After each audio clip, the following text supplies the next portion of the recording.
Welcome to the replay of Port Adelaide and Collingwood from Football Park. It's round 9 action right here on Fox Footy. The umpires tonight, Hayden Kennedy, Scott McLaren, Michael Avon, they're in the spotlight too. There's the opening bounce. McKee goes up, taps it down. Guerra looking for a free kick. And the umpire comes charging in, true to his word. Scott McLaren wants it. Thanks, Brett. Wants to bounce it. A couple of weeks ago, they reckon the biffo between Adelaide and Port Adelaide after the match was because of Josh Carr's tactics. He's gone to Nathan Buckley already. The theorist got a hand pass away. McKee over the top of the football, claimed by Franco, holding the ball. First sign, I think. They're going to be red hot. Franco in this distinctive strip inside the centre square. Plays on. Little 1-2 there. Hardwick involved. Franco kicks down towards half forward. Treadway up, couldn't hang on. Loose ball at the back. That's not coming out. Guerra taken down. We'll have a ball up, or will we? Take nothing for granted tonight. Wakeland's gone to Treadway for the first or start of this quarter. Treadway's second best contested mark in the competition. So umpire blows time off. And we're underway again inside the forward 50. Cloak for Collingwood up high. The ball spills at the back to Guerra, who kicked 4 last week, to the forward pocket. Burgoyne takes the mark in front of Johnson. Burgoyne quickly squares it up. The mark has been taken by the dangerous Brent Guerra, who, as I said, last week kicked 4 goals, had 17 disposals and 7 marks, and he's lining up for his second kick and first shot at goal for the night. One of those players that gets under your guard, I think, Dermot. We perhaps don't see as much as Port Adelaide as some people would, and this fella here is an underrated player. You know what? He's got a very similar kicking action to Stewie Dew. We all know what he can do with the ball, but this bloke can seriously kick the ball. Has kicked 9 goals too this season so far, originally from Bendigo. The 19-year-old comes in. Beautiful shot right behind him. You can be the goal umpire. Starts at left and it keeps going. To the forward pocket. Big mark from the side. Wakeland takes the mark. Daryl Wakeland. Normally at full back for the Port Adelaide side, and he'll line up from pretty much point-blank range. Well, actually, he's got Josh Fraser ready, and he ran Fraser deep into attack at the first opportunity, and he is a very hard runner, and we'll try and take Fraser away from half forward as much as he can, and it's a good result. He's kicked 10 goals in 146 games. Got a right on his brother. From 10 metres out, kicks the goal.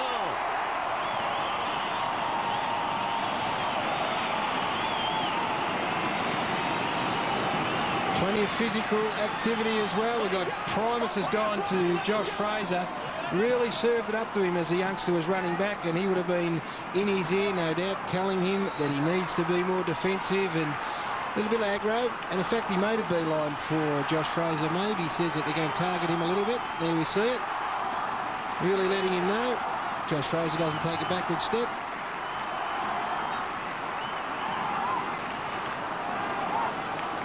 Daryl Wakeland got the goal, and Fraser got the abuse. Really let him know, the big fella. Play restarts. Port by the only goal of the match. Primus slaps it wide. Johnson hard at the footy, kicks it down towards half forward. Awkward half volley, push in the back. Free kick will go, I think, to Collingwood. It will. Nick Davis. Davis kicks inside the 50. Down towards Leon Davis. Did it pitch in front of him? No, says the umpire, only 20 metres away. Not a perfect view of it. They've got a few to cover off of the Port defence. Yeah, good decision. They've got Leon Davis who can lead from the square. We all know how quick Tarrant is on the lead. And then, of course, they've got the long option for the best contested mark in the competition in Anthony Rocker. So their forward line has got some flexibility. Makes it hard to defend. Gentle breeze. Leon Davis with the darting eyes. Right full forward pocket. Starts it right, looking to bend it back. Hangs out to the right behind.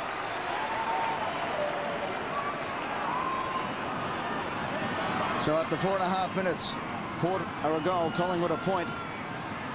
Just under 17 minutes left in the opening turn. Very tight so far, boys.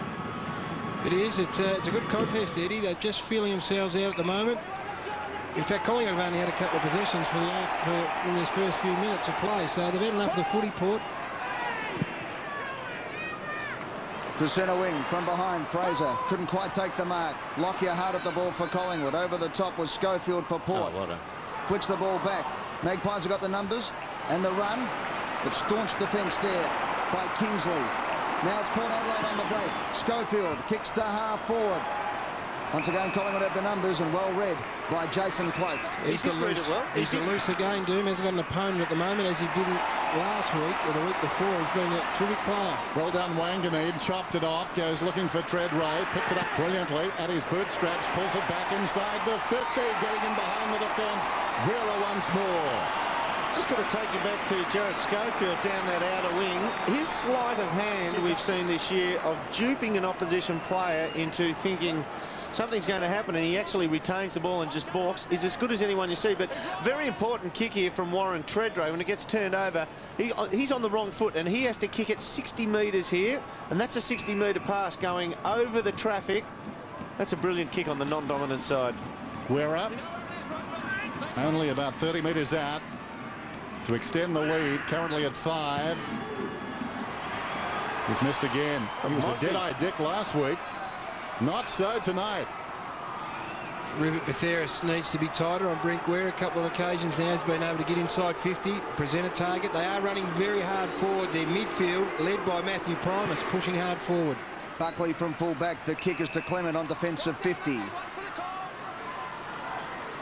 James Clement has Tarkin Lockyer running up the middle of the ground. It was a beautiful kick, hit him on the chest. The handball goes inside to Burns, keeps his feet high up and under, looking for Anthony Rocco, who'll have to go 2 against 1. Got the spoil. Brody Holland flicked it out to Leon Davis. Leon Davis's kick won't score. To the forward pocket it goes. Which way will it bounce? Leon will get it himself. He's got his own kick around the boundary line. Mr. Magic, what can he do? Look for the free kick. Now he applies the tackle, holds it in, and that could well be holding the ball. It is! And Leon Davis will line up from the forward pocket. A couple of fair efforts from Leon Davis in that occasion. Followed up his work, got involved again. Another example of that decision, Dermot. Yeah, he pulled it back in. Good decision. No doubt. So Leon Davis in his favourite angle on the boundary line, 50 metres out. Well, he should go to school on his last kick, Eddie, not that far away from this position. He missed to the right-hand side. Third touch, coming back after 2 weeks off with an injured leg. Leon Davis will have his shot. He comes in. In fact, he kicked it to the front of the square. It was a beautiful kick. And a nice mark taken by Primus in the last line of defence for Port. Look at the numbers there. To Hardwick. Guerra once more in everything.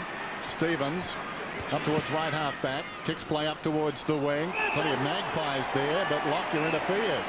When Port Adelaide are coming out of the back line, when I called, look at the numbers there, they had about 10 players inside defensive 50. If they get it quickly and just blaze away, they're going to kick to the Collingwood wall at the other end, and the same for Collingwood. Is that a push in the back? Not according to the umpire, after Schofield and Stevens mucked it up. If you release the ball quickly when you flood into defence, once you get it...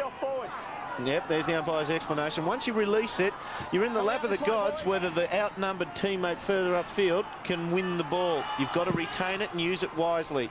Bounce on the wing. Fraser came over the top. Guerra had it, lost it. Carr did nicely. Advantages paid. No whistle. It will be Primus is free. It's against you. Okay. Thanks, mate. Josh Fraser's. You had Josh. There you go. I'm not Joshua. So Fraser on the outer side. Eventually sorted out. Kicks it down towards left half forward. They're going to push from behind by Rocker. Down goes Mead. And the umpire darts across again for another ball up. Just watching in isolation there, Chris Tarrant and Bishop. And look, Tarrant we know is super quick, but Gary, you've seen Bishop. He matched him for pace. He's very quick across the ground, Doom. Super mover. Betheris off. Holland to Fraser to Buckley. Buckley kicks inside the 50. Davis up. Couldn't hang on. Hardwick taken high. Mercurial's got him. Won't let go. Tonight or any night, that's a free kick. Good defensive effort, wasn't it, from Hardwick? Made up some ground. Davis is hurt. He's done an ankle by the looks of things. Stevens gets it across to Wakeland. That's Nick Davis, I'm sorry. Up towards the wing comes the kick intended for Duke. Freeborn across on the angle. Still Freeborn. Cloak. Well played, young man. We've said that a few times this season. Chips it in short. McGough spilt it. Doubt it was 15 anyway. That's holding the ball, is it? The crowd are not happy now. Look off on the ground for Betheris, who had Guerra early in the game and got carved up. Here's Nick Davis. There it is. Ooh, that's a roll. It's a right ankle. It's all right. Those sometimes can really hurt, and you can do a lot of damage. Other times they can spring back, and you're not too bad after you have a run around. He's still on the ground at full forward. Kick from Bishop. Oh. Giacomo held his ground. In goes McKee. Hard football. Wanganeen tripped, threw it out. Corns kicks inside 50. Umpires are letting it go. Thumped away by Lockyer. Free kick. Umpires pick the free kick. It'll go to Collingwood. So hold off the ball to Buckley. Against Carr. Port should have got 2 before that, shouldn't they, in the wing? Yes. Cloak is the lead. Buckley's kick. 2 against 1. Cloak goes up. It's thumped to the boundary line. Clement is there for Collingwood. So too is Dew for Port Adelaide. We'll have a throw in on centre wing. I've got to tell you, they're into Buckley. They're right into Buckley off the footy. Here's the ankle of Davis again, but he's still on the ground, which is good news. Well, that looked like it hurt. Cloak, the third man up. Gives it a nice thump forward. Good play by Franku. They've got numbers out on the wing. Stevens now through the middle of Football Park. Montgomery runs to 45. He's usually a good kick, and this one is no exception. He puts it through, and Port Adelaide go to a 2-goal lead.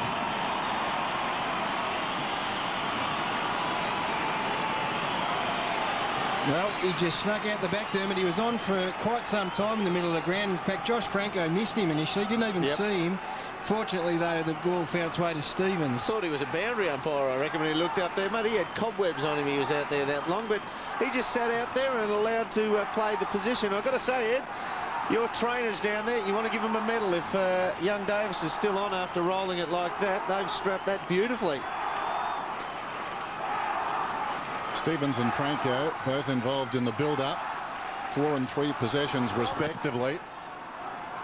Magpies need to be careful. McKee knocks it down. Burgoyne had it, lost it. Licuria claimed immediately, held to him. Ball up. Food for thought for Jason Cloak. Brent Montgomery is a corresponding free player for Port. Out on the side, he's starting not traditionally loose across half-back, but coming off the wing, and will create a few problems if Cloak doesn't pick him up on the way through. Port Adelaide by 12 points. Primus in front. Stevens did well. Well worked again. They run it through the middle as the kick comes down inside the 50. Wanganeen lays it off. Treadway deep in the pocket. Snaps. Wonderful looking effort. Just slides across the face. Still in play. Dew tracks it back. Confronted down there by Licuria. In the back against Licuria. Collingwood with the free advantages paid. Around the outer side, Lockyer gets it to Holland. Cruising past. Freeborn. Well, it's Burns actually who got the hand pass. They had plenty of runners coming down the middle. On the outer side, Loney getting a reprieve tonight. Comes back to Burns, forward of the wing, kicks it down inside the 50. In front, Davies. Davis has made a wonderful recovery. He's also being one of those leading forwards out of the square. Thumps it long to the goal square. Fraser's back, so too. Rocker wrestling. It's punched through over the line, and we'll have a throw in the right forward pocket. Tony Jones on the boundary. Well, a bit of a rarity in the Collingwood camp, Ed. Jason Cloak warming the bench, and I think maybe about 5 minutes this year, I think he sat on the pine. Well, that was because I reckon he missed Montgomery on the way through, and Montgomery kicked the goal. Fraser gets the front spot. Rocker eventually. Hardwick did it well for Port. Mead. Handballs further afield. James to Franco. To the 50. Montgomery. Handballs inside to James. Has a bounce. Third touch. To centre wing. Kicks a good one to Treadway, who's causing troubles for Wakeland. Big troubles down there. Kicks, a thumping kick. It's gone 60 metres to the pocket. Collingwood have the numbers back, and Stevie McKee takes the mark in the defensive ball in the back pocket for Collingwood. That's that quick release I talked about, Ed. He just blazed away to a 1-on-3, and Collingwood pick it off. Thanks for that. Shane Wakeland on the defensive 50. Prods it close to the boundary line. Loney has got it. Thanks, Ryan. Wait for the call, mate. Less than 9 minutes to quarter time. Port Adelaide lead by 12. Interesting start. Comes back to Wakeland. Meters in the clear. Needs to be precise with this kick. It's a good one. Into the path of Holland. Now he's at right half back. Where will he go next? Nothing much on offer up the ground. Taking plenty of time. The umpire patient enough. Kick towards midfield. Johnson goes across the ground yet again. Cloak on the outer side wing. McKee, though, the man who takes the mark. They've got plenty of players pushing up the ground. Lockyer's got it now, forward of the wing. He's actually back flank at the moment on Schofield, so he's pushed into the forward line, dragged Schofield with him, and then led up from there. Loney. He's about 80 metres out. Burns offers a lead, deep in attack. Still comes on that lead. It goes in that direction. Good defence. Wakeland got a fist on it. Stevens taken down. Held to him. Ball up. Let's go down to the dock. Yeah, Dennis, trouble support already. Gavin Wanganeen left the field about 2 minutes ago with a left quadricep strain, left thigh strain, gone straight up the race. Looks like he may be gone. Rocker gets the tap. Davis tries to break through. Kick to centre wing. McKee has to get a good bounce. Did it well. Did it very well. To Buckley. Now the captain has a chance to set it up for Collingwood. Inside 50. He looks for Davis to a 2-on-1 situation, and Montgomery was quick enough to get across and give his teammate a chop out in the last line of defence. They switch and kick it to full back.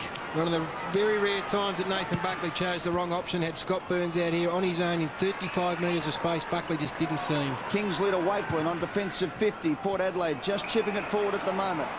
Here's the chance for Mead now. He's turned it over though, and Collingwood have got the numbers running forward. Lockyer has it on centre wing. Fraser at half forward flank. It's about 65 metres out. Under 7 minutes now till quarter time. Battle of defences. Both sides getting a lot of men deep. Goes to the pocket. Wakeland has been very good. Knocks it away from Rocker. We'll have a boundary throw in about 40 metres around from the behind post. Very Anthony Rocker conscious. They will push 2 and 3 numbers back to him. Yet to have a possession at all. Doing it well. Tossed in.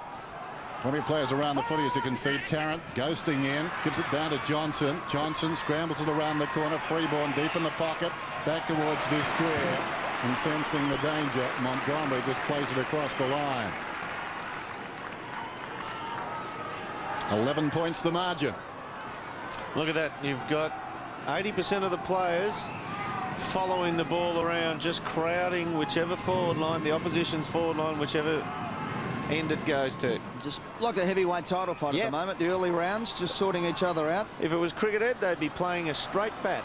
Port Adelaide though scoring at the moment. They lead by 2 goals, and this man Montgomery has his 6th possession. It's got them side on, and they do play predominantly a short game, Port Adelaide. That's short, just the 15. It's about 14 and a half. Bishop at half-back flank. James. That opens it. Out wide, Schofield marks. Dangerous player. Runs around McKee. Kicks inside the 50. Out comes Treadway. Good pressure, but Treadway kept his feet. Now he's under pressure. And the umpire will bounce. 40 metres out. Look at that. And look, he's roved his own ball there. He is creating a few problems. He's presenting. But you see him at the end? It took 2 of them to eventually, after the umpire had even blown the whistle, to take him to ground. He's such a big, powerful kid. And look sharp, Dermot. He's covering the ground so well. And his recovery on that occasion was dynamite. Ruckman lock up again. Neither one touched the ball. Hurried kick from Guerra goes out of bounds on the full. Well, I gave him a rap about his kicking before, and he hasn't been anywhere near it. He's complacent now. He heard it. He does have a great action, though, for kicking the footy, and he does get distance with it. So Wakeland in the back pocket. Inside down by 11 points, approaching quarter time. Hostile environment for Collingwood. Pressing man on man. The call. Wakeland drives it up towards the wing. Fraser had it fisted away by Mead. McGough hit the ball well, takes his time, has got poise though as he comes down towards half forward. Intended for Tarrant, it runs across the line in front of Bishop. This Collingwood attack, which has been so impressive, the matchups at the moment are really good for Port. You mentioned Bishop on Tarrant for speed is a good one. You've got Wakeland down there on Rock, which is also good. They just seem at the moment to have their measure. Mead on Fraser, the other one. Primus in front, clean possession, dragged down, hand pass intercepted by Holland, hooks it inside the 50, takes a high bounce. Davis didn't have the footy, grabs it now, just in from the boundary line, pulls it back. Was that across the line? It was very tight. Wakeland put the face. It's a goal. another goal. That was a sensational goal. And Damien Hardwick is arguing the point. We'll get I'm sure we'll have a camera shot He's of in it. perfect position to judge that. He is, umpire. Thank you very much. Let's have a look at this. It's a fair effort from Leon Davis, by the way. Oh, benefit of the doubt, the umpire. He is in a better position than us up here.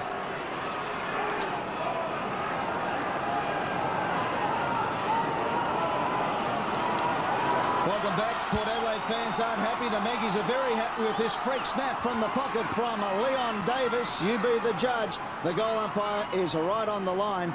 And from where I'm sitting, I thought it was a goal. Your thoughts, boys? Yeah, well, he's in a better position than us, Edward. Buckley out of the centre for Collingwood. Close to three-quarter time. Tarrant gets his hand on the top. Good defensive play again by the Port Adelaide side. Over the top was almost a free kick there to McGough. Port Adelaide now quickly to the other end. Here's Guerra. He gets an open shot at the goal and he puts it through. So quick turnaround, great football from Port Adelaide. Collingwood going forward. They've turned it around quickly and Guerra kicks his first for the night. Well, he is causing a fair bit of pain. He could easily have 3 goals on the board at this particular stage. Brent Guerra, Mark McGough is the player that's gone on to him. Now McGough right there, you see, he made a bit of an error. It was courageous, it was super, but what he did, he committed himself to a contest and didn't have a big enough impact. The ball fell over the back to his man Brent Guerra. So if you are going to commit yourself and leave your man on the ground, you've got to make sure you have a big impact on the contest than that. Good clearance there by the Power as well. Collingwood, the #1 clearance team out of the centre bounces too, so they've gone against that of which the statistics suggest. Back to 11 points. Coming hard was McKee. Fraser cast in the role of a rover. Franco got it. Tackled immediately. Down goes Primus. No, it wasn't. He was claiming it was high, but you heard the umpire's response. They're quite definitive tonight, aren't they? They're really giving us the instructions there. That's Hayden, isn't it? Just coming out behind. Thanks, Hayden. Uncontested possessions. Port 40, Collingwood 27. Fraser slaps it very wide. Good tackle. Down goes Carr. Ball up. See how Josh Fraser pushes up to the bounce down here. And that is to lend assistance so McKee can run to the left-hand side of screen. So Fraser's centre-half forward, much the same as David Schwartz does with Melbourne. No, the ruckman touched the ball. Primus, I think, will get a free kick. And that's what Matty Primus does so well. He's such a powerhouse, he actually draws frees from the opposition. Burgoyne, little chip out wide. This is Bishop pushing up the ground forward of the wing. Carr, metres in the clear. Well, had the kick been slightly better and led him, he could have played on there, just taken it and cruised off. Now he's got a problem. Comes to Bishop.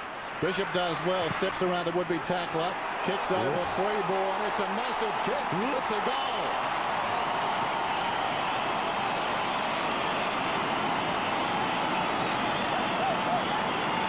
Bit of local knowledge there with you, Gary. You said he's a big kid. I heard it under your breath there. This kid's quick and he can roost a thing. He's an interesting proposition, Dermot. He has got real leg speed. He's got a big leap and he's a thumping kick. He had to kick that high to get it over the man on the mark, or the man that was approaching him on the mark. And carry. See, his body-to-body work was always a query on him, but if he can play on the moving target like Tarrant, then he's always going to be a chance. So Port Adelaide off to a flyer. They lead Collingwood by 17 points. Late in the first term, Burgoyne goes forward again for Port. Off the hands of the pack. Johnson for Collingwood. Kicks to the boundary line. Not close enough, though, as over the top goes Guerra. Now Franco's a beautiful kick. He goes short. This one wasn't a good one. Trevorrow's handball was good. To Jew on the left foot, and he kicks another goal. 23 points in front, Port Adelaide. 24 minutes into the first term. They're on the march. Out of the middle again, they go to Matthew Primus, who's having an impact in that centre square. And I tell you what about Warren Treadray? We've seen him in the air, we've talked about his recovery, but when you've got a 6 foot, whatever he is, 6'5" player that can move to a footy like this, have a look at this.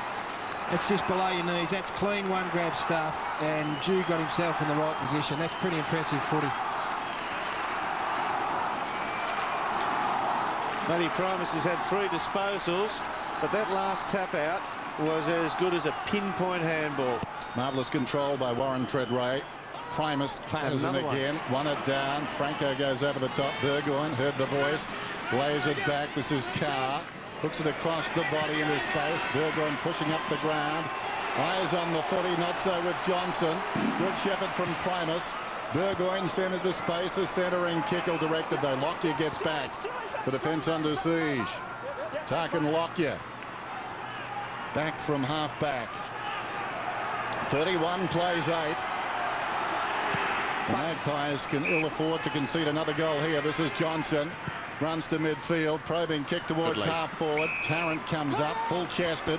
He's about 75 metres out. Rocker offers now. The kick goes in that direction. Montgomery comes back. Wakeland reaches over the top.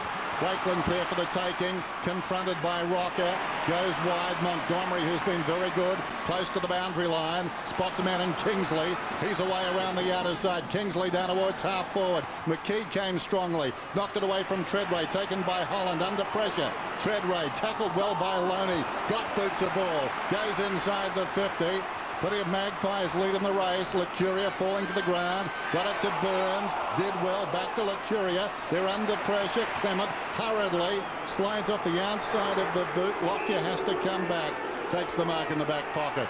Lockyer now gets the lead from Freeborn. Fraser's on up the field. If he can get it around the corner, he does. Josh Fraser takes it on his chest. Going forward with 1:19 left on the clock. The lead is from Nick Davis. He hits him on the chest.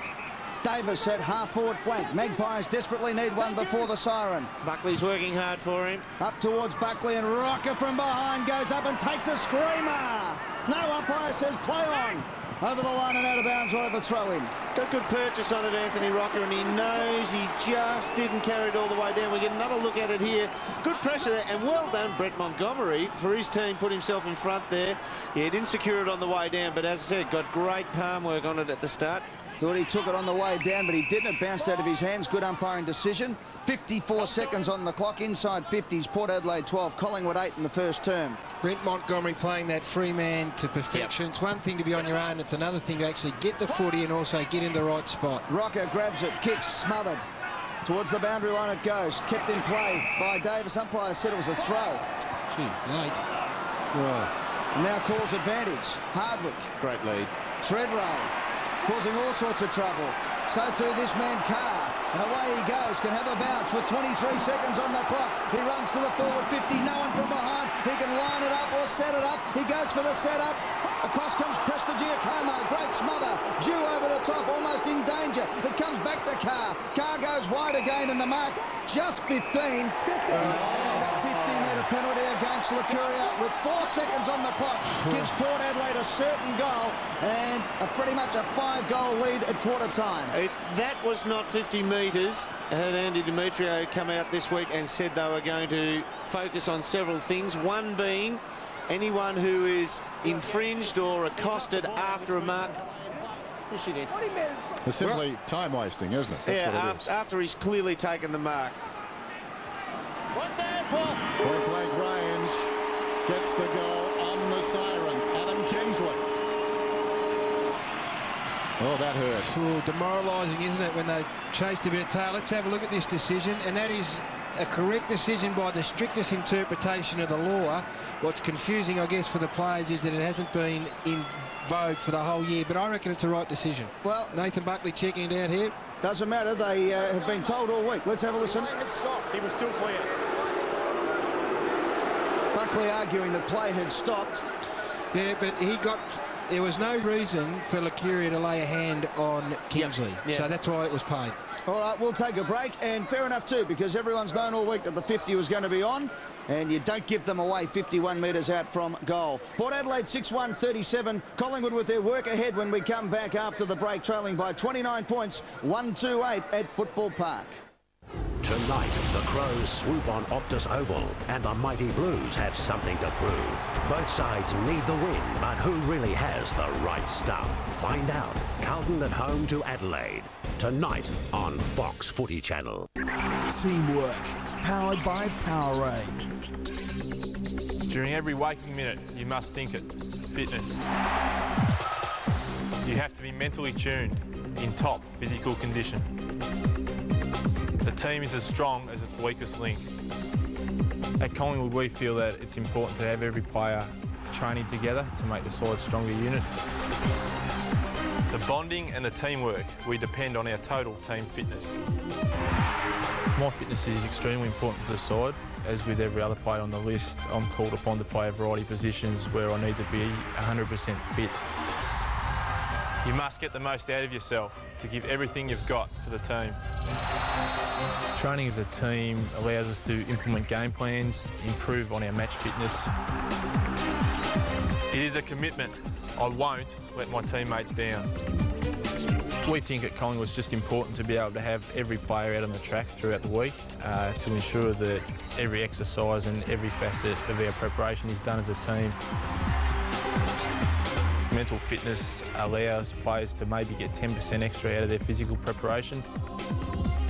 Obviously, you've got to be very mentally prepared for a game and throughout a season and be aware that you could get injured at any stage. It is all or none. It is teamwork. Teamwork, powered by Powerade. Port Adelaide fans, feeling zapped? Need a recharge? Then pay a visit to the Powerhouse. It's pretty laid back. What's the square root of 81? There are some ups and some downs. Up the power. The Powerhouse, Wednesday, 5:45 on Fox Footy Channel.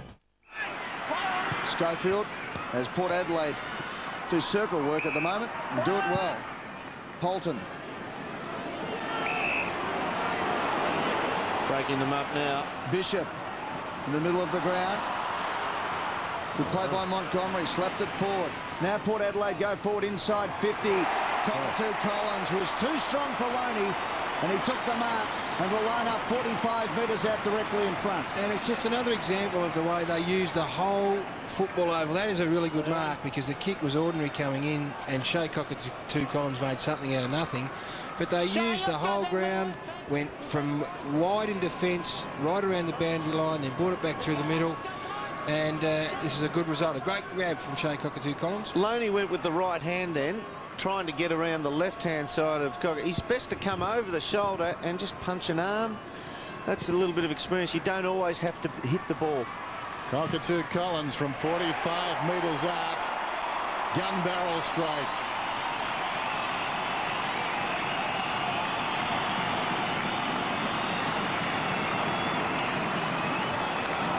Started on interchange, Shea Cockatoo Collins. Generally gives them something when he comes on to the ground. That's the 5th contested mark for the quarter to Port Adelaide. So in that particular area, Collingwood yet to take a contested mark this quarter. So they can chip it round, they can find some free targets, but when they need to, when they have to, they can go to a contested situation with confidence. So welcome back to Football Park, where Shea Cockatoo Collins has put Port Adelaide 27 points in front of Collingwood. That's from the centre bounce. French put the knee up. That's hurt him. Has fixed up Fraser. I reckon he got that in the throat, the sternum, or the base of the chin, but he's in trouble. In the meantime, Buckley's got the free kick. Dr. Peter Larkins will give us an update in a moment. Free kick for Collingwood. A push in the back going to Tarrant. There's Josh Fraser in a bit of trouble in the middle of the ground. He's distressed. Watch this. Over the top. Oh, no. Ribs. In the meantime, Tarrant has kicked the ball forward and the mark has been taken by Ben Johnson. 45 metres out, 45-degree angle as Malloy comes off and burns on for Collingwood. And Fraser in all sorts of trouble. He's a hard runner, Ben Johnson. Runs hard off half-back. He's not as good a kick as he is a runner, but good luck to him. McKee will come on for the injured Josh Fraser. As Johnson comes in, a vital kick, he's missed it. Through for a point.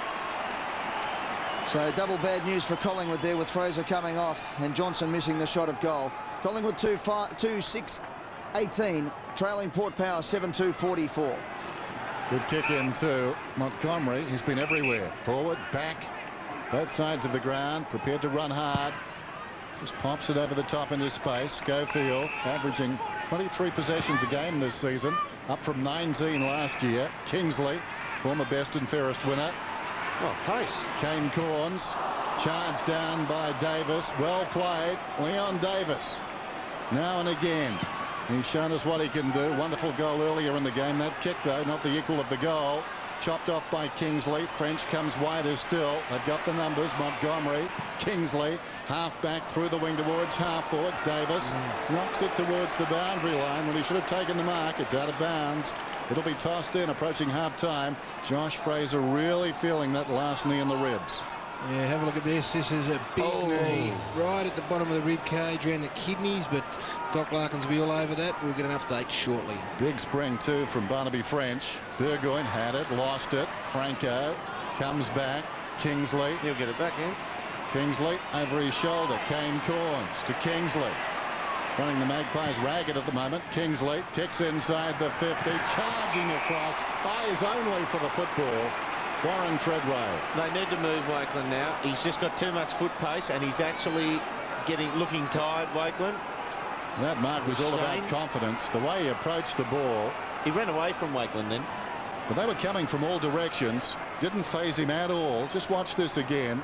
They're coming up. They're coming back. It's my ball. He saw the start of that picture. 4 paces back before that. And there's a shot of Warren's earlobe. 4 paces before he took the mark. He was shoulder to shoulder with him. 16 goals for the season coming into this game, including 6 against Carlton round 4. Only 4 career goals against Collingwood. A best effort of 2.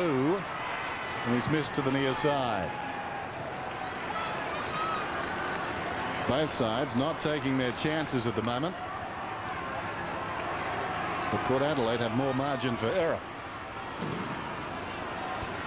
From full back, it's Tarkin Lockyer. Johnson needed to mark. Couldn't quite get it, but he went back a second time. Now it spills out. Wakeland goes in hard for the Magpies. Does it well. Gets it out. Umpire's going to bring it back. No advantage, as you can hear.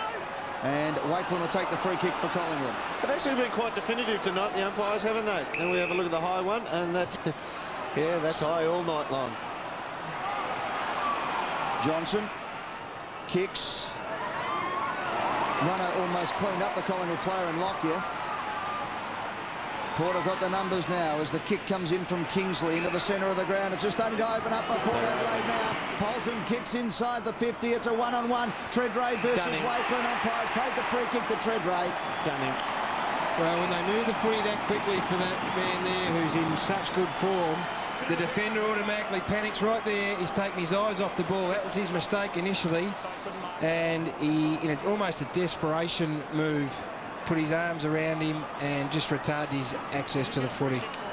This to make it 33 points. He's a really impressive looking bloke and moves so very well, Warren Treadray. Treadray comes in from point blank range and kicks the goal.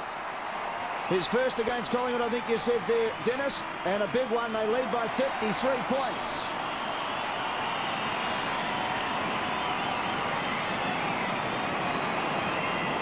It's got to be the options that are open now, but well, the Wakeland, they're going to have to make a move now. He has done the ankle. The doc buzzed through from down there and said he thought he'd done the ankle prior to this. And yeah, he's taken the eyes off. He'd done him by now. He was going to mark it or get the free kick. 3 or 4 steps back, and Wakeland knows he's in trouble there already.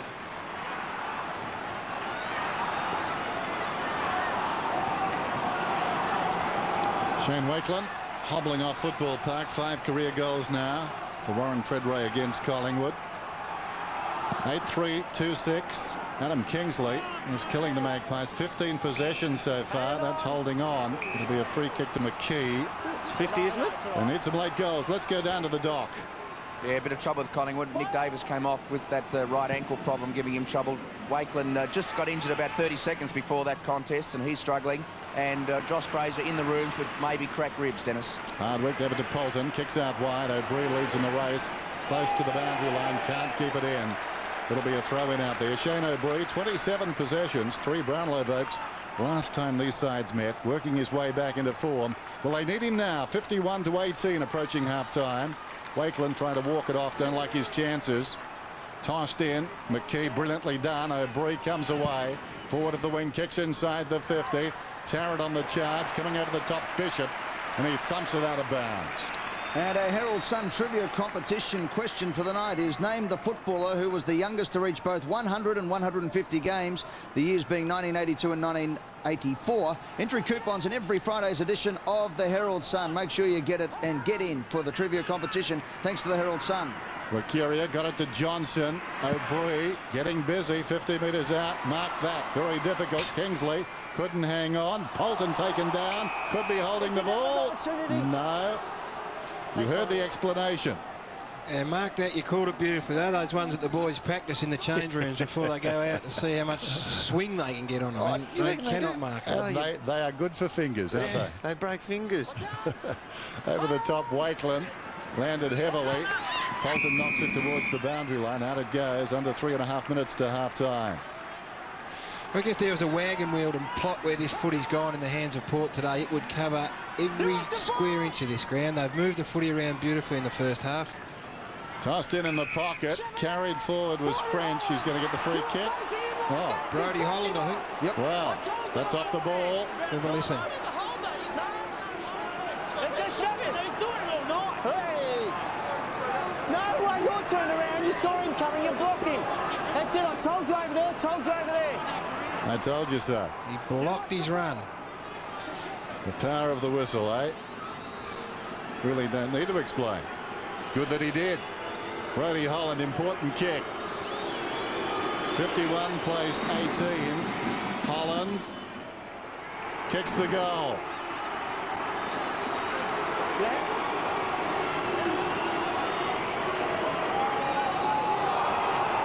Hang on, there might be a another free kick here, boys. No. No, it's free kick to Port Adelaide. Wait for the light. Scotty. He should be a floor manager. Pre-1970, the Shepherd would have been called good body usage. That's right. Wait for the light.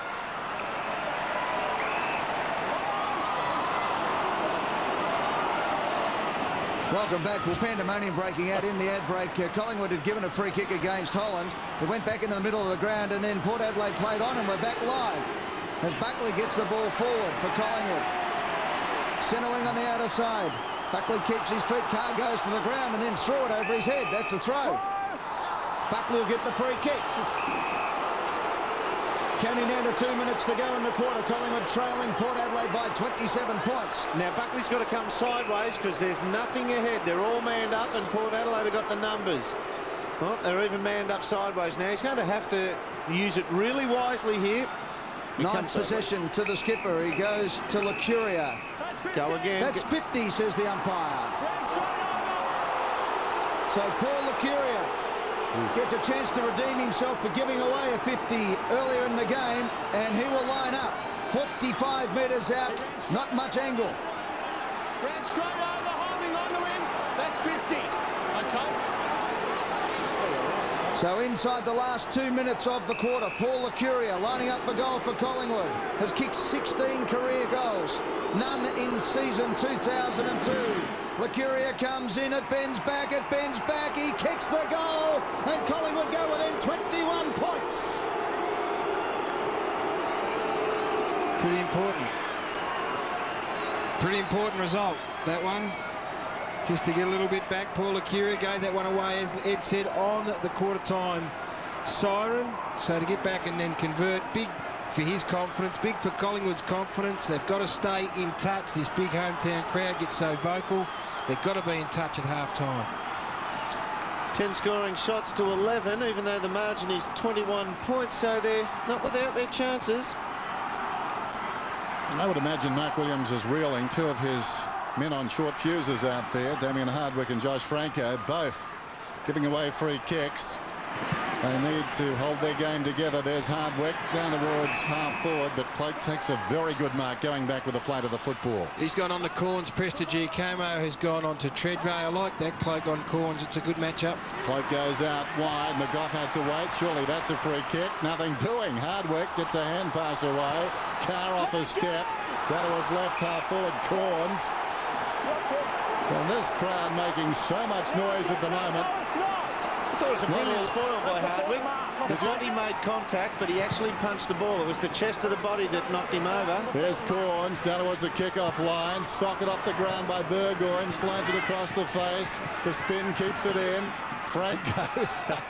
He rode the wave. Escorted across the line by the Curie, the man who kicked the last goal. We're down to 51 seconds. Okay. Hardwick in everything.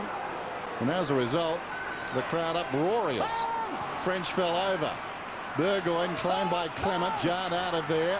Burns intended, I think, for Buckley. Let's give him the benefit of the doubt. The crowd won't. It's out of bounds. Boundary throw in yet again. Counting down to half-time. Throw in. Forward pocket for Port Adelaide. Primus gets the tap. And Frankie was... it comes out anyway to Freeborn. Freeborn runs out of the defensive 50. Gets the handball going on to O'Brien. O'Brien kicks and Tarrant. It's one-on-one underneath the ball. Tarrant goes again, but Port Adelaide have the numbers. This man Montgomery has been a sensation tonight.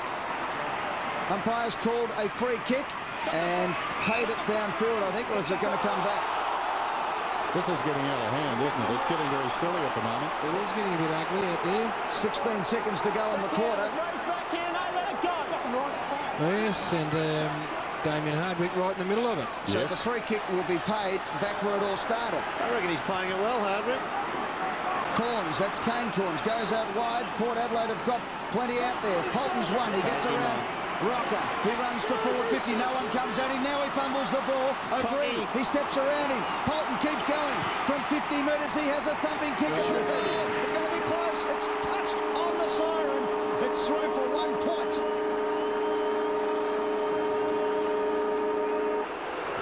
The siren goes. Buckley argues the point, literally. The umpire says all clear.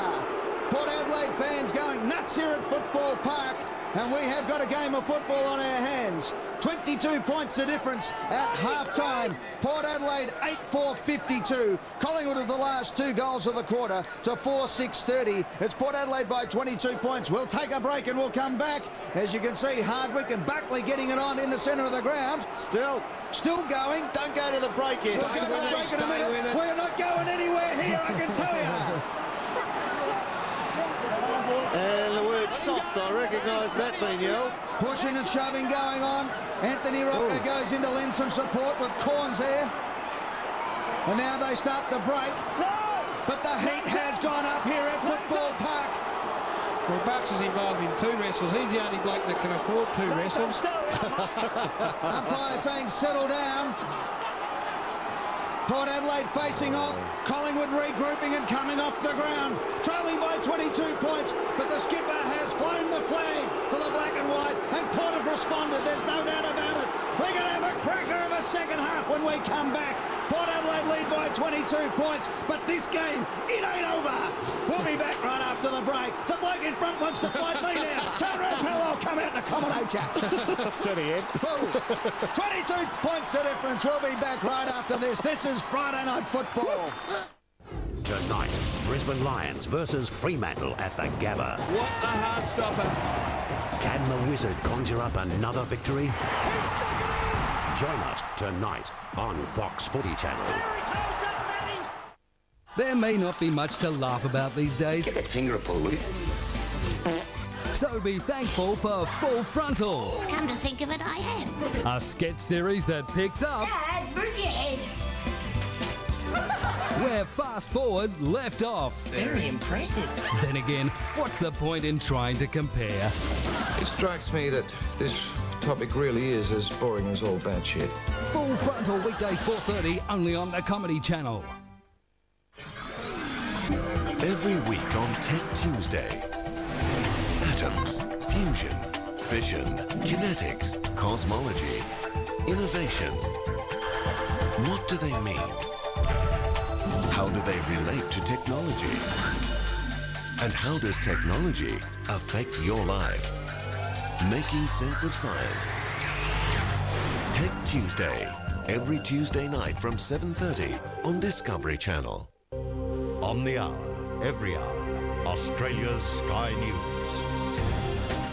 When you're watching Sky News, you're watching the world through Australian eyes. Exclusive to Sky News, Australia's most comprehensive lineup of programs that take you beyond the news of the day. On the hour, every hour. Sky News, Australia's news channel. It's black and white TV on Fox Footy Channel with the Collingwood Club Show. This is where it all happens. Well, that's the bonus, isn't it? It's good fun. Well, it means a lot to me. Chicks love him. Wednesday night is Pie Night, so join us at 5:30 on Fox Footy Channel. Yeah, so Shane Wakelin and Josh Fraser won't be taking part the rest of the game. Nick Davis still in trouble with that ankle. Volatile game then. McKee slaps it down. Montgomery so good in the first half. Ran into a dead end. Free kicks to half-time. Put Adelaide 13, Collingwood 12. Find out a bit about players, I think, when the heat comes onto a game of footy. Who steps up, who enjoys it. Quick bounce. Over the top, Malloy. Burns hurriedly onto the boot. Down towards half forward for the Magpies. Hangs a long time in the air. Tarrant got fingertips to it. Hardwick gets a hand pass away. Into the danger zone, really. Malloy runs on. Strong tackle on Kingsley, who was so good in the second term. And the umpire will ball it up. Adam Kingsley, 16 possessions. Sorry, Garrett. No, I'm sorry, Dennis. That was a great effort by Kingsley. Clean, under pressure. Two Collingwood players coming at him. No one behind him but the goals. He was able to take it and take the tackle. Anthony Rocker yet to take a mark tonight. Franco locked up. Ball up. Boys, let's let up. Yeah. Interchange bench. Wanganeen not expected back. Schofield, big possession winner, starting on the interchange bench. And Guerra, who was so very good early in this game. Great shot there. 30 metres out from the Collingwood goal. Primus thrown to the ground by Rocker. It's almost a free kick, isn't it? If you take the footy out of the ruck like that, and then you try and get away and are tackled and taken to the ground. I'd say I think so. Almost a free. You're taking it on yourself, aren't you? You've got prior opportunity to make the decision whether to tap That's it right. or mark it, or sorry, grab it. Rocker and Primus again. Primus just got the fingertip on it. Leon Davis close on the boundary line. Leon Davis has just missed to the near side. Makes things happen, doesn't he? So first score to the Magpies. And the margin now, 21 points. That was going somewhere else, that ball, and he made it his own, and it didn't miss by much. Nice work too by Malloy to lay it down for him. Now Stevens, some indecision. He started well, drifted out of the game in the second term. Nick Stevens drives it outside the defensive 50. Bathiris came back hard. Loose ball at the back. This is Malloy, 65 metres out from goal. Bathiris in space. Little chip intended for Burns. Held his ground. Thought Stevens could have done a little better there. Talk about players who, when you ask the question when the heat goes on, who steps up and who enjoys it. Well, Scott Burns strikes me as one of those types, and he's had a couple of touches already. If you can kick this goal, Collingwood are right back in this game. I think we saw that on Anzac Day, didn't we? Yep. He was terrific in the rain. A hard slog against the Bombers. In he comes, working that ball left to right, right on the line. The fingertips of the port skipper make contact with the footy. How timely was that? It's back to 20 points. A couple of times now, just while we wait on the kick-in, we saw the attempted spoil by Stevens. Second time tonight, we've seen a young player try and spoil with the wrong arm for the wrong situation. Montgomery and Hardwick combined to Cockatoo Collins at centre wing position. Great mark in front of Freeborn. He's looking dangerous, Cockatoo Collins. Breaks and runs, uses the screen of the umpire. Kicks to the middle of the ground where Darryl Wakelin takes the mark. On centre wing, no one on the mark. Preferred option will be Treadrate. 8th possession, Collingwood back in numbers, so he comes out wide. The mark taken now by Jared Polton. Now, if Treadrate, look at that pack inside 50. Good running. Great running, great mark, Burgoyne. And what they've done, Port, have lined up almost in a line. Burgoyne hooks the kick, and it'll be out of bounds on the full. Hooked it, he put it in another time zone. Clement plays on for Collingwood, goes wide out to Leon Davis, who snuck away on defensive 50. It was a beautiful kick. Anthony Rocker is further up the ground. The kick will have to be good. It's up in the air. Wakelin has the sit. Rocker against two. Takes it to the ground. Hardwick falls over and Rocker sits on tight ball. And the umpire says play on. Lets it go. So Port Adelaide with the numbers. Switching to play. Kingsley, as Dennis said, has been very damaging. Cockatoo Collins getting amongst the action. Franco kicks inside 50. Treadrate's got the set. Didn't have the mark. Pushed over by Prestigiacomo to Clement. Clement long and wide again. The ball will sit. Waiting for it is Lockyer. Handballs over the top. Good vision. Just missed the target though. Cloak is the man. Carr did it beautifully for Port Adelaide. Thumped further clear by Corns over the line and out of bounds, and Buckley getting into the face. And getting a bit frustrated. Throw in at half-forward flank for Port Adelaide. And Nathan's trying to simulate, well, you might have done something to the backside there of yourself, but not true. Boundary throw in. McKee took a swipe at it, fell behind. This is Lockyer, heads for the boundary line and gets it. Gains about 50 metres. Who's been busiest tonight? Let's check them out. Controlling the midfield, most of the Port Adelaide team. Their backmen, Kingsley and Hardwick tonight, stay at home. Montgomery back flank sweeping role. Knocked down in front. Lockyer again with pace comes away, pulls it back inside the 50.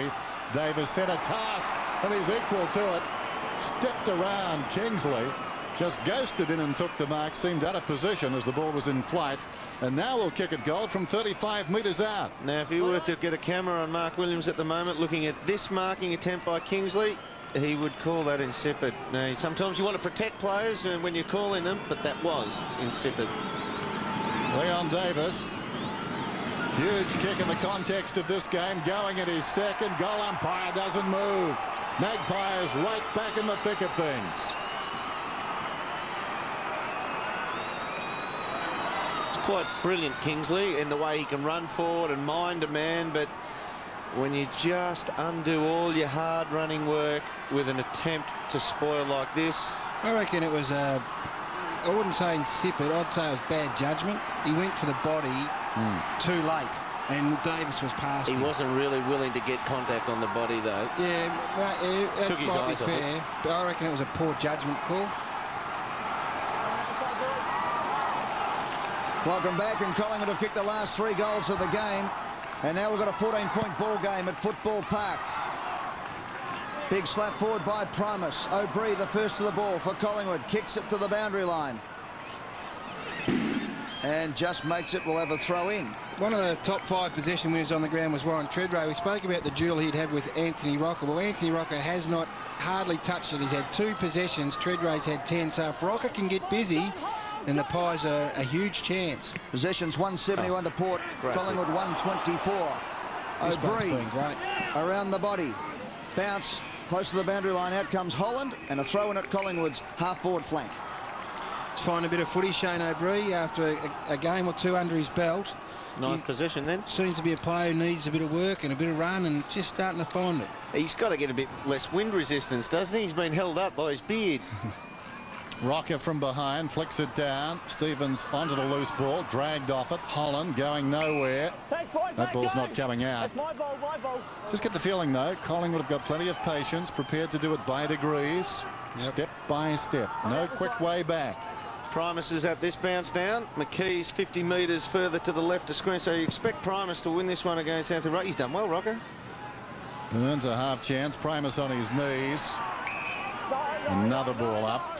Was this game last year that Matty Primus hurt his knee, and that's when, keep talking over that, and that's when Port Adelaide fell apart for a little bit during the middle of the season. Umpires getting a lot of help tonight. Primus 12 hit outs. Margin back to just 14 points. It was 29 at quarter time. The breeze not a factor. Primus props. Rocker stepped around him. This is Stevens, though, read it best. James, left half back, clever kick. Cockatoo Collins, the defensive side of the wing, close to 50. Stevens sold into trouble, gets out of trouble. Probing kick inside the 50. McKee dropping back, takes the mark. It'll be better from Nick Stevens. Got to know that he's there on his own. You can't miss him. He's 6'9". He's got to make a better crack at it than that. Play on the call. Freeborn, the defensive side of right half back. Stewie Dew, who was out on that lead, he's been quiet tonight, only 3 possessions to him, but he hasn't vacated the forward line. He's been a permanent forward pocket, half-forward role. Johnson in space. Play is on. Kicks through the centre square. Not a good kick. French got a fist on it, knocked it down. Carr went hard, so did Rocker. French comes again. Rocker on top of him.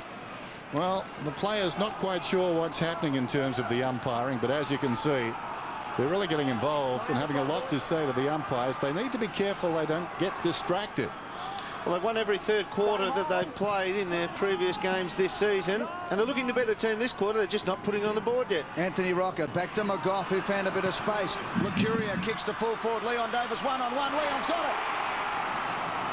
Well, he's shaping as a potential match winner, Leon Davis. He's the only multiple goal kicker on the ground, and he's had plenty of opportunities, and that is a pretty ordinary effort from Adam Kingsley as well on that occasion. Lost his feet in the marking contest. Fourth mark for the quarter for Leon Davis. He has kicked 2 goals too. This to make the difference 8 points. Collingwood have kicked the last 3 from 5 metres out. Davis has kicked the goal, and the Magpies are back in it at Football Park.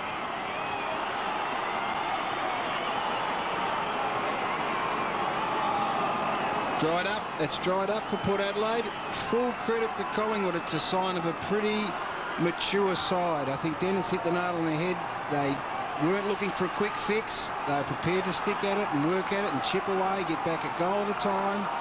And really, it's been on the back of that little fella there who's been the spark in the absence of Anthony Rocker, who's had no real say on proceedings, and Chris Tarrant, who's also been pretty quiet, been kept goalless. Collingwood have kicked the last 4 goals in this one. 8 points the margin. You get the feeling Port Adelaide could do with Gavin Wanganeen right about here, back in that back pocket. Down goes Montgomery. Was he taken high? No free kick. Ball up. It is the sign of a mature side, I think, Dermot. I think swap now. There's been a change, yep. Polton going back on to Davis, but they've just chipped away a little bit, as Dennis said. Sorry to interrupt, Gary. And now Brodie Holland, Kingsley's gone to him because they've swapped, and Brodie Holland goes to the goal square. Wherever Kingsley goes, they want him in the defensive goal square. The kid got it down to McGough. O'Brien tackled immediately by James. Holding the ball's the call. Wow. That is against the grain tonight, that decision. That was a quick one. James lays it off. Kingsley pushing up the ground, kicks well inside the 50. Treadray didn't put his hands up in front. Well done by Cloak. Lucuria digs it out. Chance now for Malloy deep in his own defensive area. Gives it to Clement. He wants the boundary line. That's an intellectual kick. And he gets it on the bend across the line. Boundary throw-in coming up, and the Magpies coming at Port.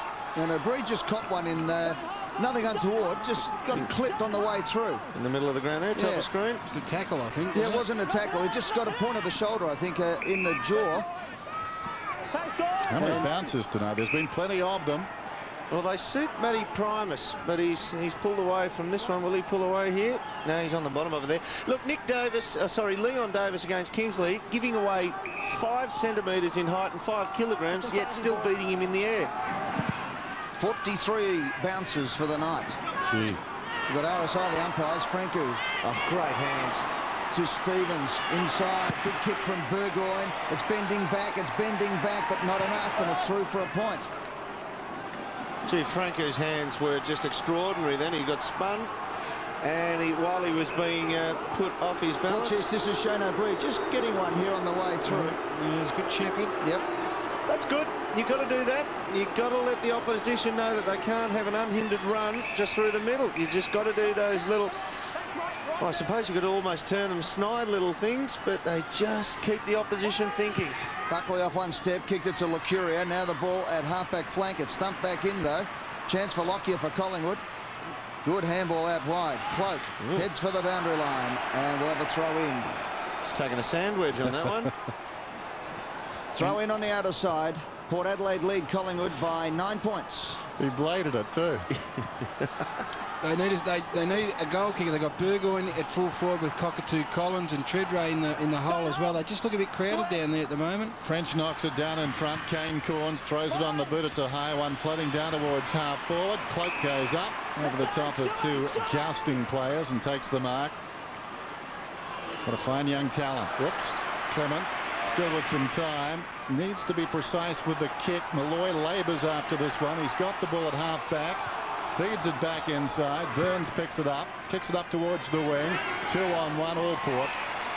O'Brien had no idea where the footy was. Corns, the centering kick. Chad Corns. Loney did well, arrived quickly. And who better? Gives it to Buckley. 55 metres out. It's coming around nicely. Polton gets back and took the mark. Well, he took the mark right on the line. A couple of photo finishes down there. Meantime, Kane Corns, after Polton wasted no time. Little chip up towards the wing. Kingsley feeling more comfortable up the ground. Is that 50? No. Tells a story, though, on a fast break like that, usually a side can rebound the whole length of the ground, and this is as far as Port have been able to get to half back. They've just stopped running at the moment, stopped running through the lines. Hardwick. Carr. Nobody behind him. Haven't had a clean run down the middle for a while, Port Adelaide. Forced out wide on every forward thrust. Montgomery running out of space. It trickles across the boundary line. Let's have a look at the kick to the line. There's been a couple right on the goal line at this end. Polton getting back and marked it. Beautiful decision by the goal umpire. So one touch right on the line. Leon Davis got one just on the line in the first quarter. Now that one. So very close. It's a matter of degrees as Treadray gets one right on the chest from Franco. Beautiful kick. Now a chance for Port Adelaide. Getting back and taking the mark was Burgoyne. That was beautiful football all round from the Port Adelaide side. It started with Franco's kick, and that was what broke up the Collingwood defence. And from there, Treadray set it up, and Burgoyne had to sit all the way. His fourth mark, and this to just give Port Adelaide a bit of breathing space. They haven't kicked a goal since the 19-minute mark of the third term. Extraordinary roving by Franco, and Treadray, he read the situation well. And the thing is, Treadray straightens them up. 19-minute mark of the second term, my apologies, the quarter before. In comes Burgoyne, the kick is on its way. They like it behind the goal, so too the goal umpire. And Port Adelaide steady.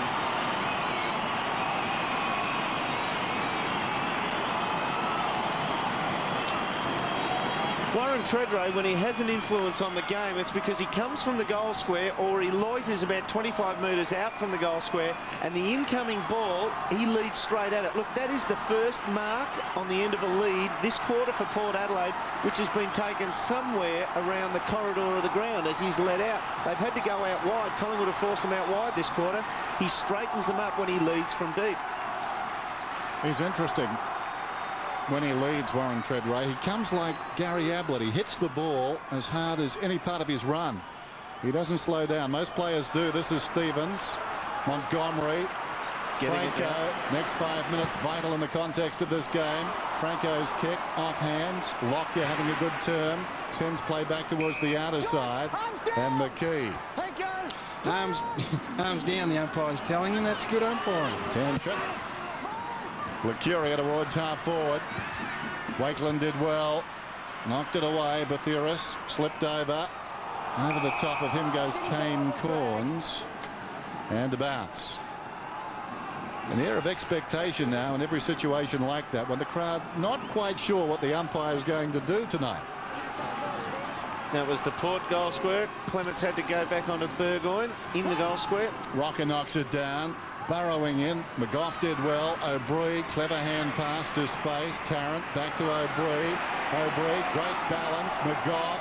Now Bathiris. Bathiris kicks inside the 50. Ill-directed. Hardwick got fingertips to it. Took a lucky deflection. Came to Holland. And Holland, I think, has squeezed it through for a goal. His second.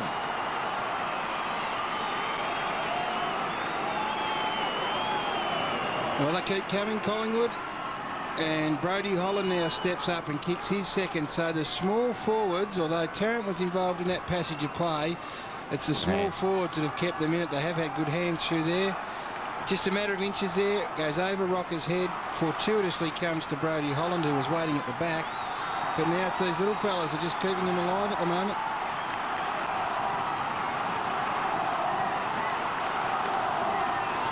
18.5 minutes gone, third term. Collingwood back to within 9 points. Just under 7 minutes left in the quarter. 5 Port forwards there in the goal square, ready to lead out of there should they win out of the middle. Buckley trying to get it out. Franco caught one high. He'll get the free kick. Third time he's taken the ball from the middle of the ground this quarter, Franco. Kept his feet, he kicks forward. Clement kept his feet and took the mark. Bigger body than his opponent, Burgoyne. James Clement, kick was a beauty too. To Lockyer at defensive 50. They're all bottled up here. They're going to have to pinpoint it beautifully. The lead came from Tarrant. Just bounced in front of him over the line and out of bounds on centre wing. Chris Tarrant's just got to get a couple more tricks to his game here. He's not quite a one-trick pony, but his strength is obviously long leads, quick leads to the footy. And when it doesn't work for him, Bishop's taken that away from him. He struggled tonight. McKee at the back does it well. Gets the kick forward. Buckley off balance. Good play by Carr. Left foot kick to centre wing. Stevens almost got the free kick. The kick away by Kane Corns. Interesting that Buckley has Josh Carr, and there's a lot of blokes in the league at the moment saying that Josh Carr is the new Libba out on the field of AFL Endeavour. They reckon he wears you as close as anybody. He's not bad on the verbals, and he will niggle all night long. Put Adelaide by 9 points. McKee did well. Lockyer 2. Clement trying to shrug a tackle. Ball jarred out of there. Dorgan's over it. Couldn't go anywhere with it, though. It's locked in. And another bounce. 35,834 at Football Park tonight. A great crowd for Port Adelaide standards. And a stupid free kick off the ball against Clement. Damien Hardwick's been involved in the game. Burgoyne's got it. Quick lead. Centering kick intended for Cockatoo. Collins shielded the ball well. Took it on his chest.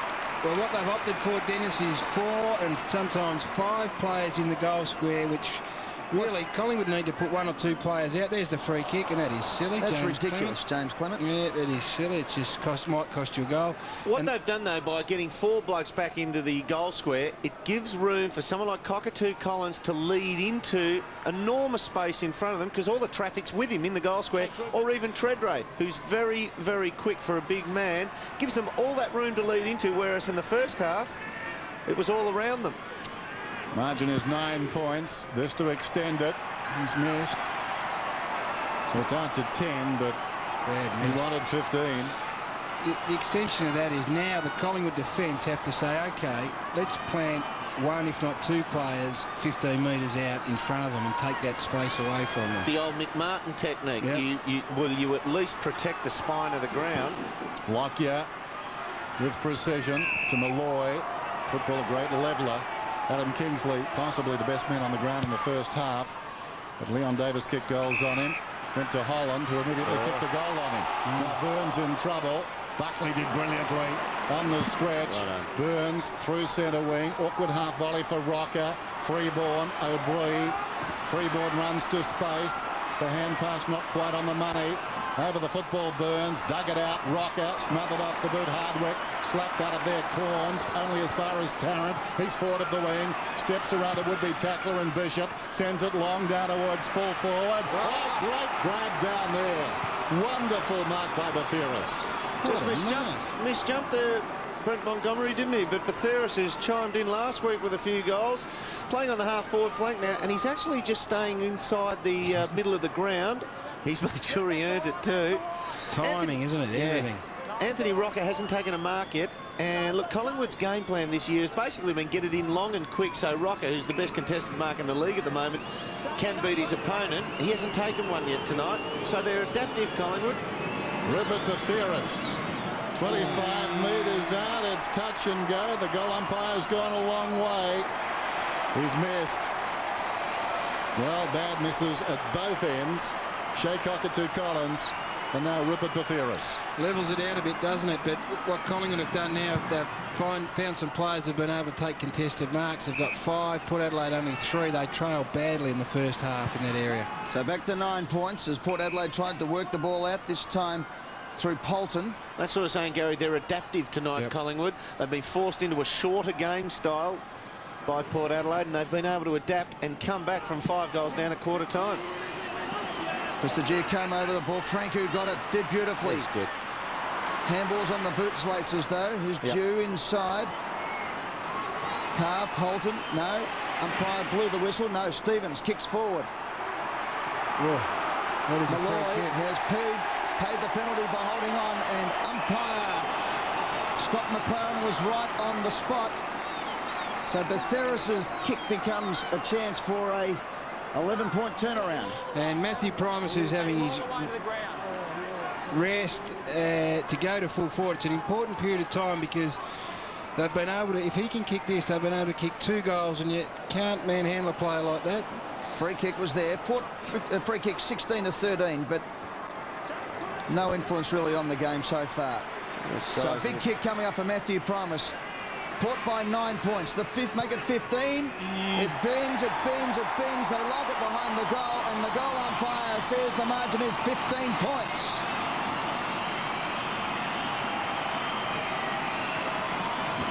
Now this match-up down here of putting Primus or the other big ruckman they have. Who's the other one? Gary Bishop. Barnaby French. Barnaby French. I keep getting that wrong.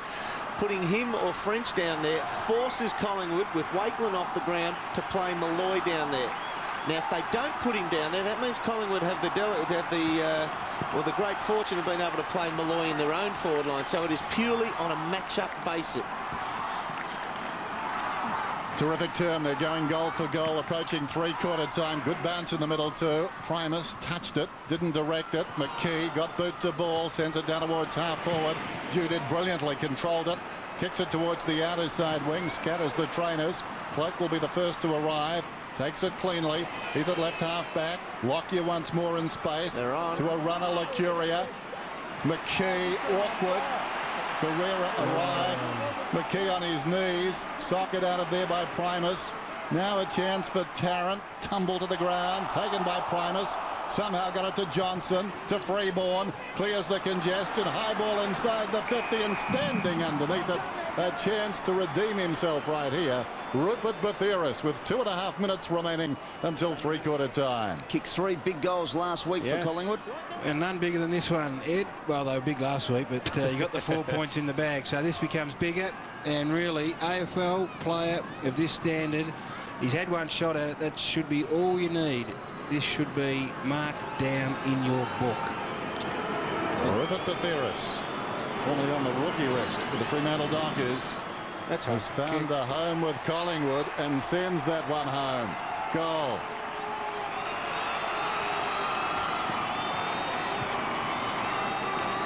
I was talking about Chris Tarrant having to find a way to impose himself on a game if his main strength is taken away. Well, the good thing about Rupert Batheris now is that he can go forward and kick goals. He's proved it in the past couple of weeks, and that's important for him because we went through a period there where he spent a lot of time on the interchange bench, and there's probably only one way he could play.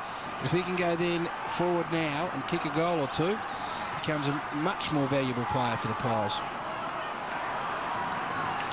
Welcome back. We've played just a tick under 27 minutes. 1 minute 57 left on the clock, and it's a 9-point ball game. It's been goal for goal in the last 13 minutes of play. Out of the centre, all-important centre break, and it goes to Lacuria for Collingwood.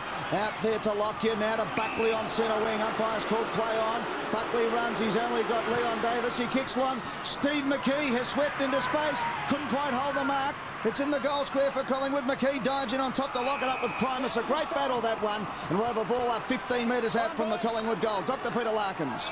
Yeah, Collingwood's had a lot of work on Mark McGough. He's just returned to the field. His right shin's getting some trouble from last week. And also we've still got Nick Davis, Josh Fraser and Shane Wakelin all injured. So Collingwood a bit short tonight. Ball up 15 metres out. McKee puts his hand up, couldn't quite get it. The Hoyt kick outside the 50 for Port Adelaide, and they find the boundary line with 1:10 on the clock. It's 9 points the difference, third term.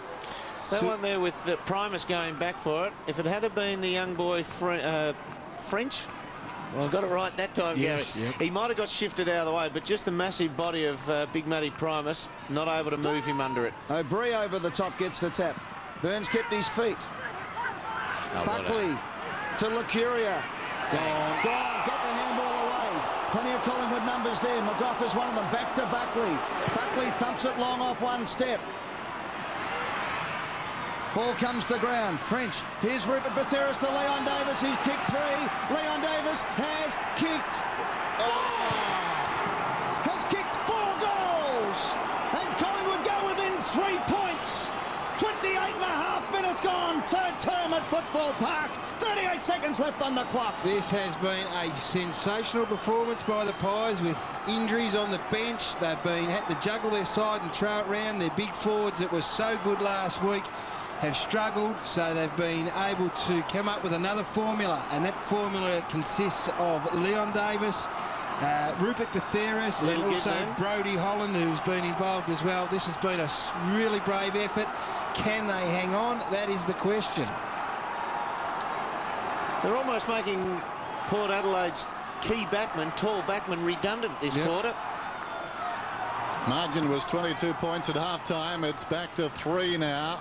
Power being challenged. McKee did well. Lockyer, chance for the Magpies to lead at three-quarter time. Storming up the ground, Polton. He's got other ideas. Kicks it outside the defensive 50. Montgomery running out of space. Paddles it across the line. Stops the clock at 20 seconds. Out of the middle, it's just so important. Franco's started to have a bit of an influence. He's been quietened down a little bit. Now Collingwood are starting to win the footy out of the middle of the ground. Port Adelaide 209 disposals. Collingwood 190. A longer kicking team, so they're going to have less. O'Brien, aided by Burns and Buckley. It's still in. O'Brien. We're down to 9 seconds. O'Brien down towards left half forward. Malloy's got it. Doesn't know that the clock's down at 2 seconds. The siren will beat him. Very short. It will be a spiral from here. Gee, Jeff Ferring couldn't kick it from there, could he? Well, I think Molly would need 4 kicks from here at the moment. Might do his hammy in the process. Anthony Rocker, maybe. Well, not his best effort. Tails off, out of bounds in the pocket to end what was a terrific term for Collingwood. The kick there mightn't have been great, but the term was excellent. 8-3-4-6 at half-time. Well, that's translated to power 10-6. Collingwood 9-9, three-quarter time. We've got something ahead of us. It should be a terrific last 30 minutes on Friday Night Football. It's lovely to be here with the 3 best scribes in the game. It's the Monday Experts on the couch with Jared, Mike and Robert. Reign of Carlton is over, is it? I don't think he's fit enough. A show for the real footy fan. We're building him up a bit here, Mike. I know you think that we're jumping the gun. A ruckman's the most important player in a team. With the hottest topics. The MCC, I can assure you, have told me that Melbourne is expendable. Join them on the couch, Monday at 8:30. There may not be much to laugh about these days. Get that finger up, will you? So be thankful for Full Frontal. Come to think of it, I am. A sketch series that picks up Dad, move your head. where Fast Forward left off. Very impressive. Then again, what's the point in trying to compare? It strikes me that this topic really is as boring as all bad shit. Full Frontal weekdays 4:30 only on the Comedy Channel. Cook with ease. When you're roasting bones is low and slow. Cook with the proper techniques. Whenever you're cooking, you want to use the wine that you're going to drink with that dish. Cook with flavour. Let me show you a little secret about the stuffing. It's about how to cook, not what to cook. This is just the same as I do it in the restaurant. Cook like a chef on the Lifestyle Channel. This is one of the greatest sporting events that you will ever witness. It doesn't get any bigger. Main event. Main event. Lennox Lewis. Mike Tyson. You never know what this man's going to do. Completely live on Main Event. The World Heavyweight Championship. Lewis, Tyson, June 9, 11 a.m. Call your service provider and book it now. We've all heard the expression, what happens on the field stays on the field. Well, on this show, what happens off the field ends up on Living With. I thought it was a harsh call. I thought you didn't need to leave. Footy's a serious game. I mean, not on this show. We live with them, that's serious. I know No, that's this serious. is- I've actually heard a rumour you're Italian, and Italian men are renowned for being quite hairy. It's like Beauty and the Beast here.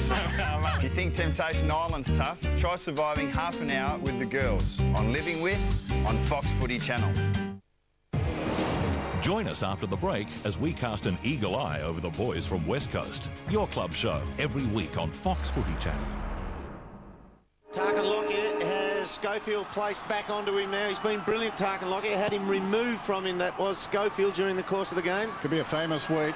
Magpies going for 6 straight here. Burgoyne wrapped up immediately. Another bounce. Tarkin Lockyer has been the link man. When Collingwood have been able to free run it out of their defence, it's Lockyer they've been going to. So much so that Williams took Schofield from the field. Franco dragged down. And why wouldn't you persist with Leon Davis out of the goal square? We've got Nick Stevens starting on the bench, so that sends a pretty clear message. And also Brody Holland, another small. And Mead, as I said, the key backmen have been made redundant by this smaller Collingwood forward line. Schofield gave it away. Tarrant out wide. This is Freeborn. Controls it pretty well. One bounce. Runs to 50. Lines up. This for the lead. Behind. Didn't miss by much. He's been quite a burst player out of the middle of the ground tonight. He started down back, but got dragged up into the midfield, and he's given them some great surging bursts that have just broken open the lines. He got caned a bit earlier when Cockatoo Collins was on him across half forward, and probably did him a favour by moving him off him. 28 free kicks so far in the game and over 50 bounces. 16 scoring shots to the power. Collingwood 19, and Rocker takes a screamer! Now he needs to go back and kick the goal. This is like a 45-metre set shot for anybody else, and he has totally caved in Jared Schofield's back here. Oh, that's got to hurt. So Anthony Rocker yet to score a goal or a behind tonight from 55 metres. At the MCG, they'd be screaming for a torpedo. His first mark of the night was a beauty. This to put Collingwood in front for the first time tonight. 1 minute 45 seconds gone in the final term. In comes big Anthony Rocker. He starts it right. It's a high. It's a ball burster. It's a goal. Collingwood hit the front. Collingwood go in front at Football Park. Well, he was always going to get there with a drop punt. I didn't think he needed the big Tory from there. Just a dirty big drop punt. And how with the little... It'll be like one of those cartoon characters with the lump come up on the back of the head there for Jared Schofield, and Wakeland comes to him. I tell you, Dermot, the signs are worrying from Port's point of view, because a couple of bad mistakes in the middle of the ground. First of all, a cough up, which the ball went its way in the hands of Freeborn, then a poor kick out. The pressure's starting to tell on this Port side. First contested mark for Anthony Rocker, and it reaps a goal. He's been held markless to this point in time. 7-man forward line for Port Power. Mick Malthouse sent a man back there, one-on-one all over the ground at the moment, Collingwood. Franco might get the clear run out of here. Port have stopped running. Primus knocks it down. Buckley falling to the ground. McKee couldn't hang on. Well, if Port players around the footy, Schofield is one, claimed immediately, and another bounce. Sorry, Mick Malthouse wouldn't have had much saying it. They've gone... They've got a 7-man forward line, Port. Yes, right. Mick Malthouse has put a player back behind it, and they've manned them up. McKee doing very well in there. Boot to ball again. Kicks it down towards the attacking 50. Guerra over the top. Kane Corns under pressure. Swings it out wide. Foot race towards the boundary line. In fact, it trickles across. We'll have a throw in. 17.5 minutes to go. A thriller at Football Park. And apart from the first couple of minutes, Port Adelaide have led all night. Their challenge now, and Collingwood have grabbed the lead. Testimony to their ability to stick. Schofield, hand passes about 15 metres. Carr finessing. Lucuria with brute force got him off the line of the ball. Another scramble. Another ball up. 60 metres out from Port's attacking goal. Two dangerous players here. I mean, Primus is so good. There's the Port coaching box. The danger players here, apart from Primus and the bounce down, Franco for Port and Buckley for Collingwood. Ball up, as Dennis said, 60 metres out from the Port goal. Ruckman lock up. Buckley does a ruck with Burgoyne. Takes it to the 50. We'll have another throw in. With these forward sit-ups at the moment, I've got to say that Collingwood just look far more likely to score. We've got space up one end with really quick runners who run hard into space and lead well. At the other end, it's just there's a crowded forward line with about 12 people inside 50. Throwing clearance has been 12-7 Collingwood's way. Port Adelaide nearly. Clearance. In goes Lucuria. Put his body over it. So did Buckley as well. Knocked it out to McGough. Was good football. Now McKee kicks to the wide open spaces. Tarrant just puts 5 metres between him and his opponent and does it magnificently. The handball is on. Now he decides to kick. He goes to Lucuria. O'Bree's on in the middle of the ground. Lucuria's kick has to be a good one. Rocker comes out and meets the man and takes him to the ground and gives away the free kick. But the ball will come back. You will have to do better with that on a fast break. With all that room, they just probably hung on to the footy a little bit too long. Good attack on the ball by Anthony Rocker there to take the man as well, but he made the ball his focus.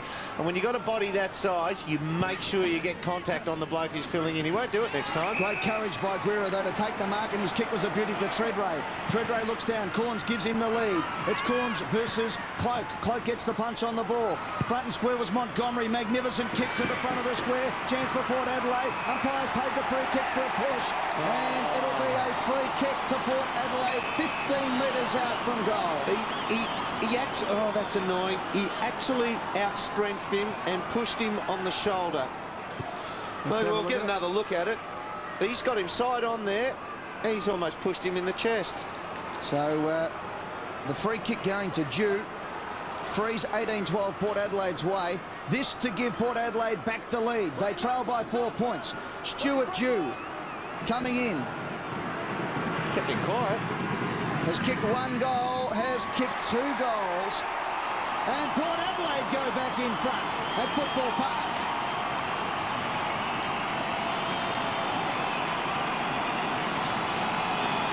A couple of happy chicks there, Gaz. Well done it there. And they haven't met Gary Lyon yet, though. That's real happiness. I think you're right. You just wonder whether the umpires saw what looked to be a bit of a hold early and maybe anticipated that it was going to be a free kick rather than seeing it through to its conclusion. And I thought that was a little bit iffy, a bit 50-50. It's the game of footy, though.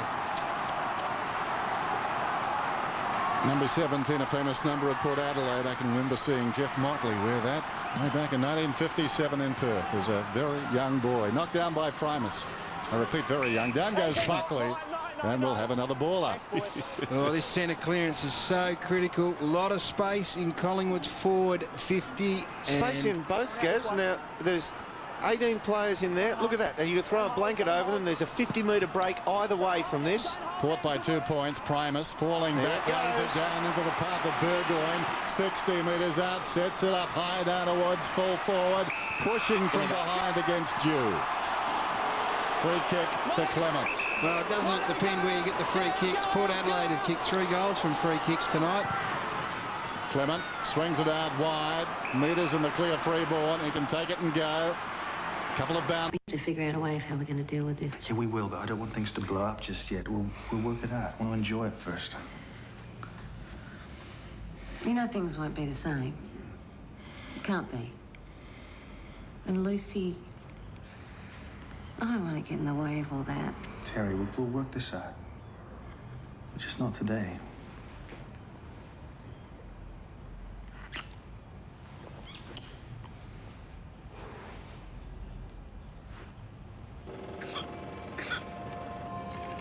Listen, is that it? Is that the baby? I reckon it is. Sounds like you're a dad.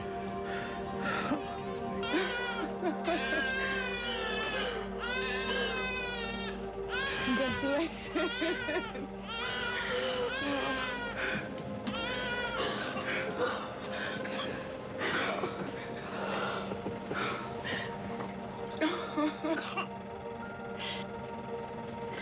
Show him to Steve.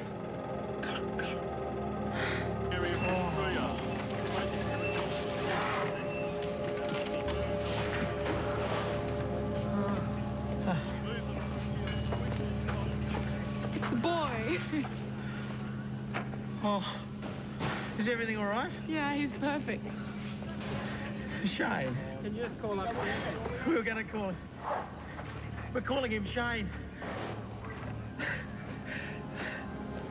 I'm the luckiest bloke in the world. You should be off to see your part. I'm staying. Thanks, mate. For everything. Not going to give up on you now. All right. You can get this bloody thing off me now.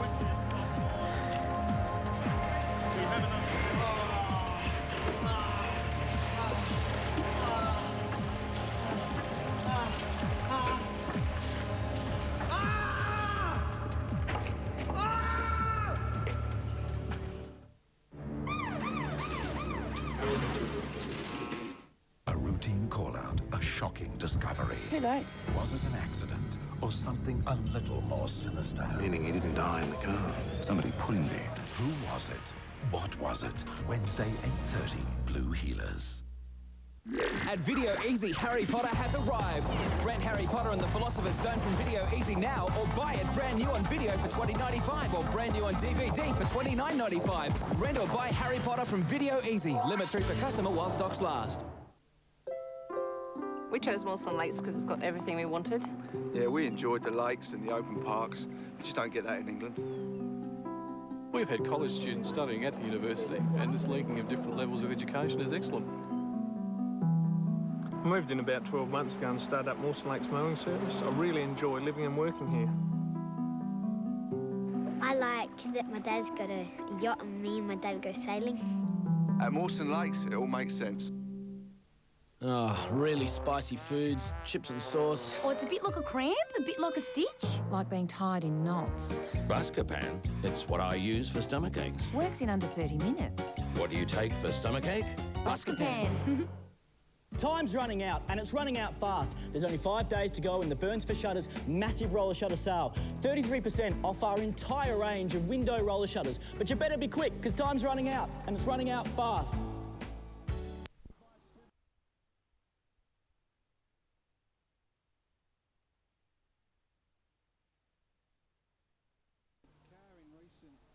Games has really gone after the footy and been able to find it himself, and now he's been able to go back, keep Buckley under wraps, but So to also speak, still yep. maintain his possession rate. Players diving in. This is desperate stuff. Another ball up. How many times have we seen 2 and 3 bounces after a goal Yeah. or start of play? And if you look at it now, there's those 12 players around the ball. That's the matchup between Carr and Buckley. Almost the same on kicks, but Carr's had the handballs. Ball up again. Corns was the third man up. Ryan Loney leads the ball for Collingwood. The kick on the left boot is a good one towards the boundary line. It's going to be 2-on-1 versus the boundary line here. Guerra taken. Beautiful play by O'Gree. And Lucuria is on now. Lucuria has a bounce, runs to the pocket, kicks it to the square. It's 2-on-1 Port Adelaide, and getting back to take the mark is Darryl Wakeland. They're going to bounce it out the other side and go the journey now, just about. They'll come back this way probably. Holton in the back pocket. That was amazing moments ago. Guerra just wanted that ball to go out of bounds. It didn't. Probably didn't want to give a free kick away either. I reckon that was ticking over in his mind. Stevens claiming a mark, not paid. He juggled it across the line. Bit stiff, could have been pushed in the back. Boundary throw in. 60 metres out. Rocker locks up with French. Rocker delicately down behind. Carr again. Burgoyne at close quarters. Wanted too long. Somehow got out of trouble. Throws it on the boot. High ball up towards the wing. Batheris. He's been good after half-time, hasn't he, the little surfer? Plays on. Chips it out wide. Buckley. Buckley off his step towards half forward. Tarrant, they need a spark from him. He's about 55 metres out. Gently again to Davis this time. Davis hard against the boundary line. He's already booted 4. Now, if he stays on the mark here, French, Leon Davis will try and dance around him. If he's looking inboard to dish off, now they need all their players to pull away Collingwood to give him room to go around Barnaby French. He'll try and feign going around him. Other side of the ground, it'll be certainly on the cards. It'll be hard to do from here. Port worked it out anyway. There goes the kick from Davis. He likes it off the boot. No. On the played post. against the post. Behind. He's that quick, you could just take him on. 78 plays, 72. Port Adelaide by 6 points. Just under 10 minutes left in the game. Beautiful clearing kick. Holton now. Suddenly, Port Adelaide on centre wing with Wakeland. Primus is a stay-at-home player in the forward line for Port Adelaide now. 14 and a half ticking over. 9 minutes and 40 left on the clock. 11th possession for Darryl Wakeland. Durham. Collingwood press man on man, Ed. That's why they can't get any sideway chips. To the half-forward flank. Batheris for Collingwood. Lucuria. Handballs off to Loney. Loney can come wide to the outer side and does, and finds Holland. Holland will have to hold up. Plenty of numbers in the middle, nothing on. It's 2 versus 1. Tarrant is going to have to mark this one. He gets across, at least force the contest. Boundary line is the best result for Collingwood, and it comes. Throw in, half-forward flank for the Magpies. Brody Holland just maybe had to be a bit more patient, look inside. In a game like this where it's been hard running, they open up in the last quarter. You just got to hold on and something will come on for you. Look at that pack. Burgoyne got the kick around the body, but it's only gone as far as O'Brien. O'Brien goes long to centre half forward looking for Davis, and Leon's found it. On to Buckley. Buckley hasn't got the space to come back. He can go inside to Ryan Loney. Loney now looks with the right foot kick up towards full forward, and the mark's been taken by Freeborn. 45 metres out, slight angle. You notice how that Stevens, when he had Loney in the sights, he didn't charge him because he wanted to keep him on the right foot. And you would assume that Loney mightn't be able to find the target. Now, you watch him when he comes back in. Watch him here. Doesn't charge him because he wants him on the right foot. And he's equal to the task, the young man, and puts it lace out. So the task is now put on this man. Glenn Freeborn has kicked 1 behind for the night. Has kicked 1 goal, 2 for the season. 61 career goals to make scores level at Football Park. 16.25 minutes gone. Freeborn's kick is offline and through for a point. 2 behinds in the final term to Glenn Freeborn, and it's a 5-point ball game at Footy Park. Well, it's set up for a 1-pointer. It's early in this game they could not get a mark inside 50, and full credit to this coaching staff of Collingwood. They've restructured. They've now taken 11 marks inside 50 when they had given Port about a 5-mark lead. Port only got 10. Bishop out of the back pocket. High ball. Waitland comes hard. Good hands. What a handy game. Lays it off. Kane Corns chips out very wide, and that's a clever mark. Chad Corns on his chest. Taking 9 marks. Darryl Wakeland for Port Power. Corns into the time remaining. Just over 7.5 minutes. Port lead it by 5 points. Wakeland again, his 10th mark. Prepared to push up the ground. See, they like to go sideways from here. They play a very short game, Port Adelaide Power, and they go short again. Early in the piece term, I mentioned how much ground they used. Well, they can't at the moment because they are manned up. They can't cross to the other side of the ground and open up a part of the ground that they can give access to. Polton told to hurry up. Kicks down towards the attacking 50 then. Freeborn got a first on it. Lacuria. Clement sold into trouble hurriedly. That's perfect. Bounces about a metre in from the line and goes out. Oh, he's given that Chewy a savage working over there. Choco Williams. 4 seasons, the skipper at Collingwood. Best and fairest twice. His allegiance elsewhere tonight. Rocker, McGough, stolen. Franco, Stevens into space. Arches the back, gets away, kicks from 45. He's missed. That's still in. It's still in. It was wide of the mark. Now it's across the boundary line. It'll be tossed in. Put by 5 points. Franco again in that stop for crumbing situation, and Stevens, who started on the interchange bench, has come on and given them a bit of run, a bit of bite. Throw in right in the forward pocket for Port Adelaide, who lead by 5 points. Primus tried to grab it out of the ruck. Franco ducking and weaving. Did he get one high? No, says the umpire. Gets the handball off. Here's a chance now for Dew on his left foot, and he kicks the goal. He kicks his 3rd goal for the night, Stuart Dew. And Port Adelaide lead now. 84 to 73 by 11 points. Once again, Josh Franco, he is just about the #1 in the league at working out where it's going within 1 metre diameter of where the ball drops for a boundary line throw in, a bounce down. He is a freak at it, and you can't teach that, Gary. You can't teach a bloke where to go with that. I mean, it's a good kick over the end, but the start is with Franco.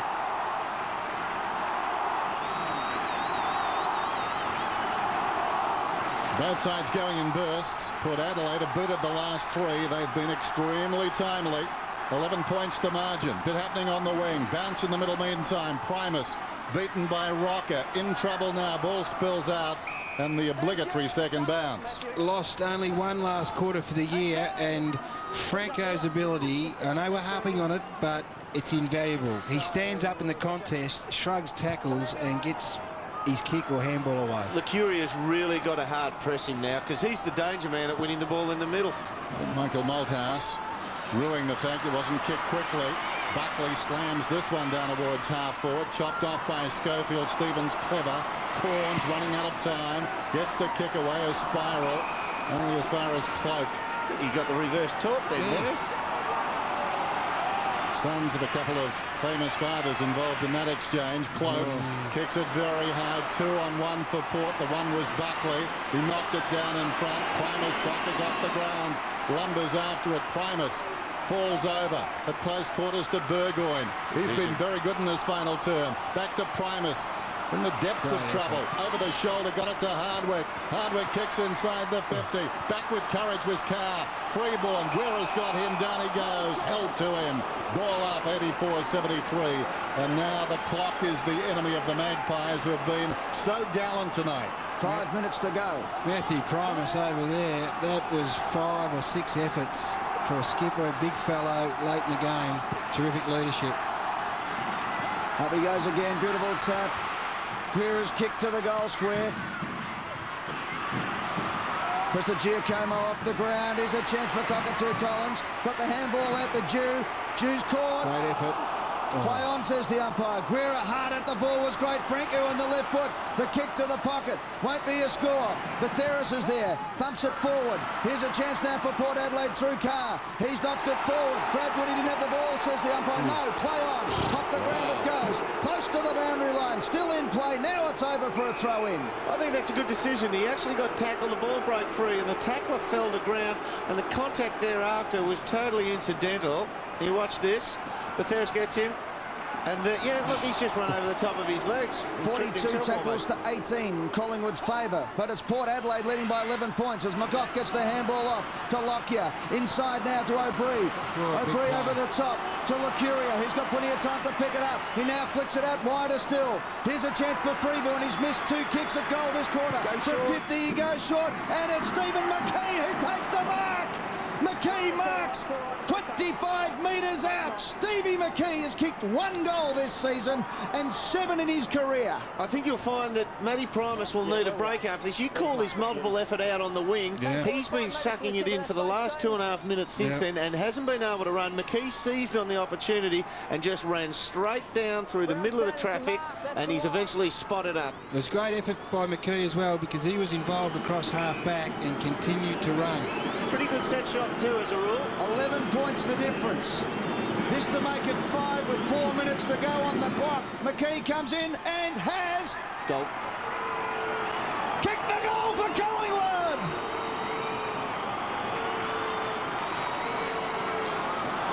Well, it's been a good contest, McKee and Primus, throughout the evening.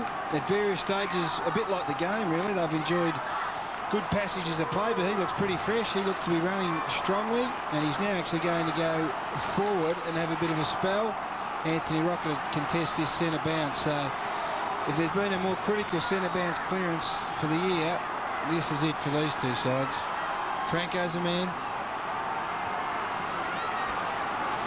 Stephen McKee has been wonderful in this final term. 5 points the difference. Power on top. Just under 4 minutes to go. High bounce. Primus wins it down. Franco had it, lost it. James hurriedly kicks towards half forward, hangs a long time in the air. Loney a double fister away. Schofield didn't take the ball. He was tackled. He'll get the free kick just outside the 50. Right at the edge of his range, I'd suggest. Gee, I'm getting really critical of Lucuria. He's just giving 2 or 3 metres at the bounce down to Josh Franco. But the ball's getting there because Franco's winning it out. Sometimes you just got... Lucuria's just got to say, all right, my game's... doesn't matter. I'm just going to wipe Franco out of the bounce downs, and it's going to be 3-on-3 because Franco is just killing them at the bounce downs. Schofield. That's not 15. Guerra. I think it might be. Manners right till the end, eh? There's Guerra. He's 55 metres out now. He can kick it long. Yep, there's 30 players forward of him. In fact, now there is 32 players forward of Brent. Clock stopped. Best on. Well, he's decided to, I think, take a shot, or at least put it very deep. Give us a talk. Guerra from inside the centre square unloads. That's a long kick. They compete 5 metres out. Corns the big leap down there. The bodies go in willingly. It's tied up 5 metres out as the clock continues to run. It's down the wrong end for the Magpies, but still ample time. Well, if they can get a clearance, they've got the whole ground and they've got good leg speed still up in their forward line, so there'd be a chance. A decision to make here. Do you concede the behind? It'll give you possession of the ball. Cloak does. So, are they playing for a draw now? Oh, yeah, it's a goal, isn't it? That's right. 85-79. Dano would have done that. Yeah, it's a hard one, isn't it? But Buckley wasting no time. Goes to the outer side. Treadray over the top. Plenty of skill on offer here. Stevens hard against the boundary line. Threads the kick to Jew. Oh, what a wonderful kick. What marvellous vision.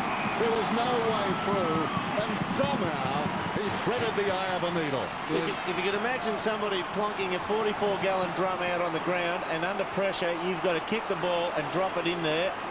That's where he's hit it. That's just a beautifully weighted kick. There was traffic in between. There was pressure behind. There was Buckley converging from the side. He just had to drop it into a zone of about 2 metres. Well, Nick Stevens has had a big last quarter. He was fresh. He's come on. He's had a big influence in this last 20 minutes or so.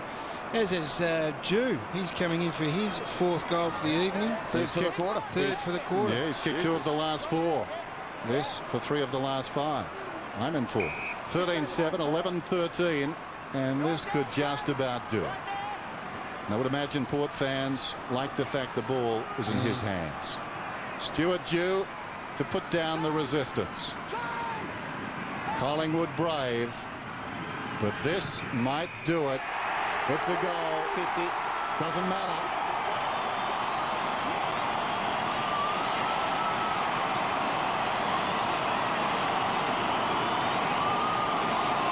Well, good players come up, good players step up to the plate, and Josh Frankie certainly has, and Nick Stevens has, and Stuart Dew, who is pretty quiet all night. You've described this kick already, Doom.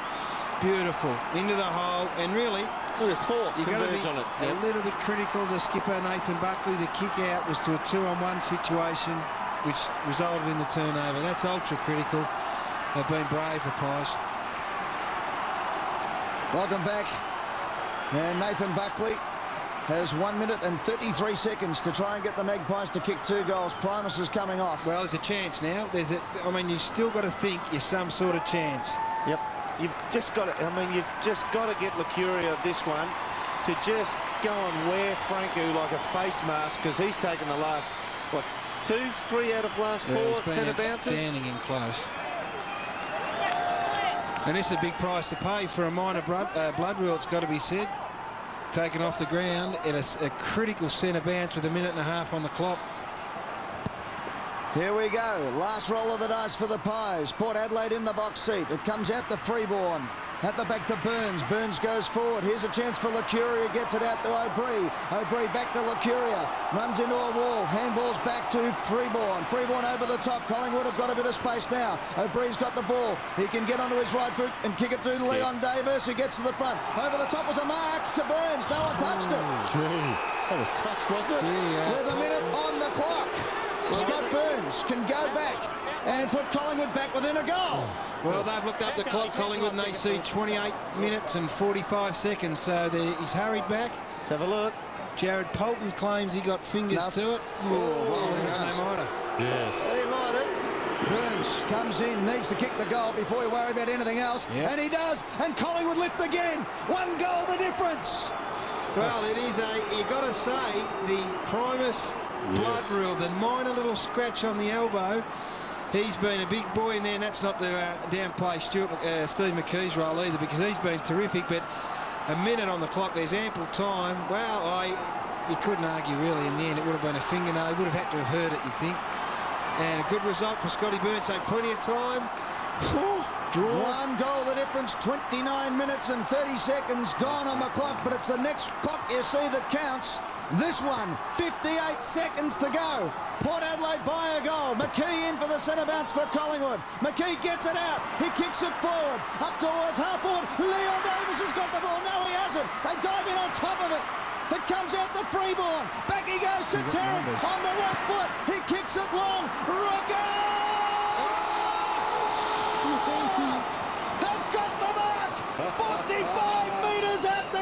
in front. Oh, I tell you what. Now, Gary, would it go through his mind last year when he missed that set shot? The clock is ticking. Don't worry about that. The clock is ticking. Well, 20 seconds. Now it stops. Anthony Rocker from 45 metres out directly in front. 72% probability. He has kicked 1 goal for the night. It was this quarter. And Chris Nash, the runner, has just whispered in his ear. I reckon he said there's 20 seconds to go. One side. We got the blood rule, have we? Yeah, Freeborn off. Freeborn off, Malloy on.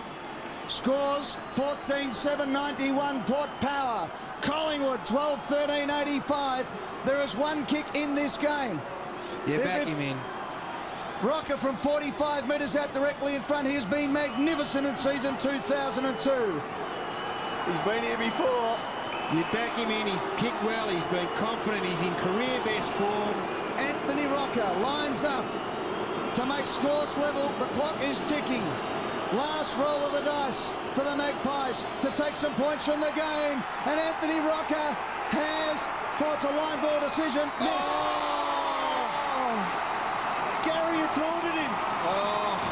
Still could be a chance for a win, though, if they get a turnover, Collingwood. That's what they've got. They've got to go man on man. They can't put out a zone. They have to go man on man here.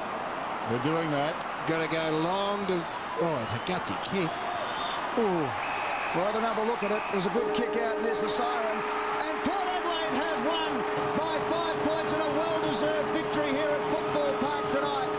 And it's going to be a bit of push and shove here because a few are taunting Anthony Rocker down on the ground, and Jared Malloy's getting into it. Well deserved it is because they were brave, but I tell you what. You don't want a free kick awarded after, and they can do it. Collingwood have been so brave here tonight. Umpire's trying to sort it out here. If you're Collingwood, stay in there. If they give you a free kick. Port Adelaide have got a run away. Yeah, run off the ground. Run away. Points in the bag at the moment. They need to get away. How foolish is this? Just leave it, Port. You've got the points. Now you can worry about the replay. Don't give away a free kick, and it looks like they're not going to. Collingwood lose no fans out tonight. Last time they went on with it after the game, they didn't get the result they wanted. That's true. Let's go down to Tony Jones with the man who won the game for Port Adelaide tonight in the last quarter, Stewie Jew, who kicked 3 final term goals. Yeah, wasn't he fantastic, Ed? Just sensational. Stewie, 4 goals for the night, 3 in the last term. Yeah, I made a couple of blues, one in the third quarter and a kick out in the last, so I owed the boys and went down forward and just knew I had to get a couple back because they nearly cost us the game. Well, it's been a long time since football's seen a game like this one. It was just never, ever over right up until the final few seconds. Yeah, I mean, it's great. Both sides just played their positions, natural footy, and to get so many Collingwood supporters here was good for the atmosphere as well. And our guys turned out, and geez, they were loud. Yeah, and I'll tell you what, a little bit of niggle through the match too, even over here just before. Oh, yeah, we always like a bit of niggle, and obviously Collingwood do as well, and as long as we stand up and win, we're happy. Yeah, well, the boos would suggest Collingwood leaving the ground now, and geez, I tell you what, you've got some emotional supporters, haven't you? Yeah, they love it, and we love them for it. So obviously, you know, they played well and probably could have won the game if they obviously had more scoring shots. Well, go and join your teammates, Stewie. Good on you.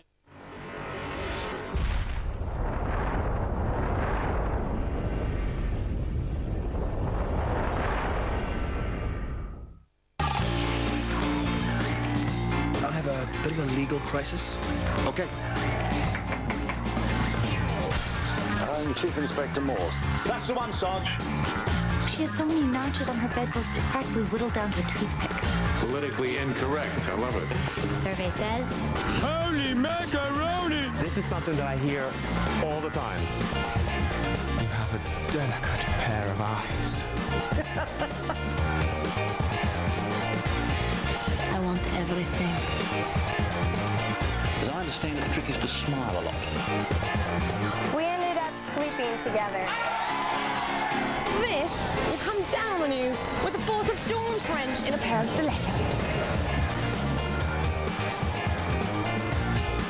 I'm speechless. It's a bloody miracle, Bill. All this information is no good without a location, is it? Across Australia, Sky News. Sky Business Report with David Koch, exclusive to Sky News. It's full steam ahead on the Freo Show. Let's hear from the boss. There's only 2 Dockers in Australia and we pretty much stick together. Preparation's been the key. Drop your anchor here at Fox Footy Channel for the Freo Show, Thursday, 5:45. So much of the modern game is about running, and given the fact that you have to bounce the ball every 15 metres, it is a skill worth getting right. Hold the ball slightly on its top using your bouncing hand. Push rather than throw the ball down towards the ground out in front of you, from about waist height. Aim to have the ball bounce off its underside just behind its far point. It should be hitting the ground at an angle. Experiment until you find the correct angle for you. Your controlling hand should hinge at the wrist as you push the ball down. Your arm straightens and your fingers point to the ground as you release the ball. Done correctly, the ball will bounce straight back to you and you continue to move forward. To prepare for that, keep your arms and hands out in front and wide open, ready for the ball's return. You can do everything right and the ball can still take a strange bounce from time to time, so keep your eyes on the ball at all times. You can practice bouncing the ball walking, but as you become more comfortable, you should be looking to increase your speed. Make your mark in AFL. Catch Oz Kicking Around Fridays at 5 on Fox Footy Channel.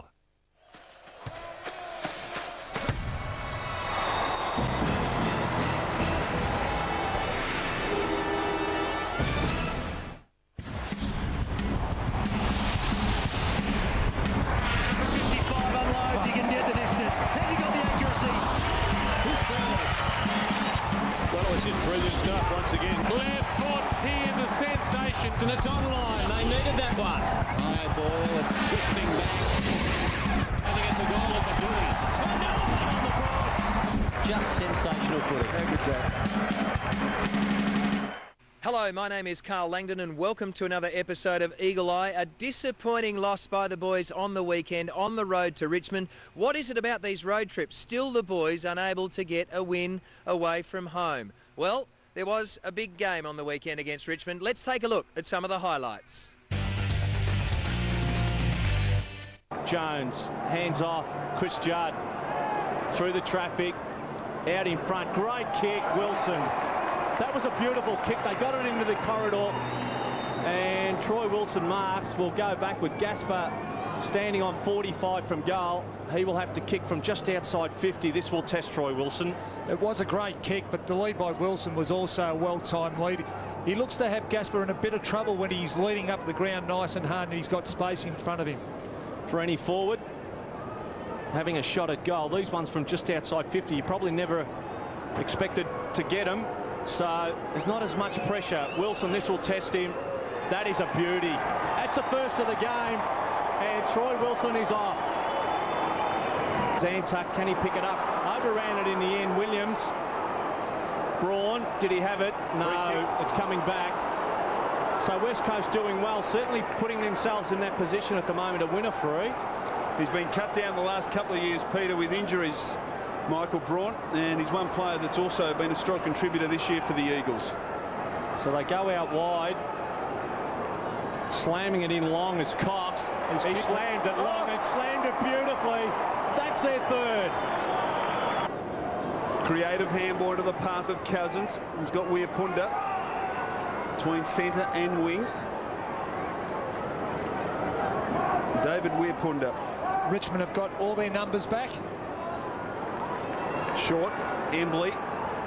Cousins always looking to create. Back to Wembley, he drives towards Wilson, and he's got it. He certainly provides them with a great target up there, always presenting himself, Troy Wilson. Well, I guess that's when he's most dangerous. I just watched Darren Gasper on that occasion, and he virtually conceded the front position. He just needs to tighten up on Troy Wilson, because once he's in front, he's very hard to shift. Well, he'll kick this from 45 metres, and after a great start, the Eagles have really just struggled. Well, it's hard for Gasper. If he plays in front, he'll be taken. You know, Wilson will push him underneath the ball because he has the size to stop him from backing back, and so he's in a no-win situation. This will always be hard. Richmond have to get players over there in support. He comes in, drop punt, close. I think he squeezes it through. Second goal to Wilson. Get on with it quickly. High to half forward. Jakovic in front of Ottens. And Jakovic has certainly been Ottens' master. McIntosh. Now a chance for Gasper of West Coast. Thumps it long towards centre half forward. Philip Matera in the pack. Didn't have much chance there. Fletcher from 55 wobbles at goal and it bounces. Bounces through for a goal. Cox and Stafford contest. Zantuck. Oh, stolen. Fletcher off to Philip Matera. Kick towards Wilson. Over the back. Weir Punda runs in. Kicks a goal for the Eagles. They lead by 6 points. Time that they've got some run into their forward 50. So Punda dangerous early in this last quarter. The ball slapped down Wilson. Over to Phil Matera. That's his first. That's what they were looking for. Matera's first. Well, you can see a few of the boys behind me going through some routines, fine-tuning the skills for the match against the Hawks this week. Let's hope that the West Coast Eagles can rebound and get another victory here at home at Subiaco Oval. No injuries out of the match on the weekend. One in the warm-up, though, surprisingly, to Peter Matera, who tragically is out for a month now. He's had some cartilage damage to his knee, which he's had operated on during the week, which will find him out of action for quite some time. The player of the week, it goes to little Benny Cousins. He roved off the pack and he snaps this wonderful goal. Eagles deep into attack. Opens again. Taken off hand brilliantly by Cousins, and he finishes.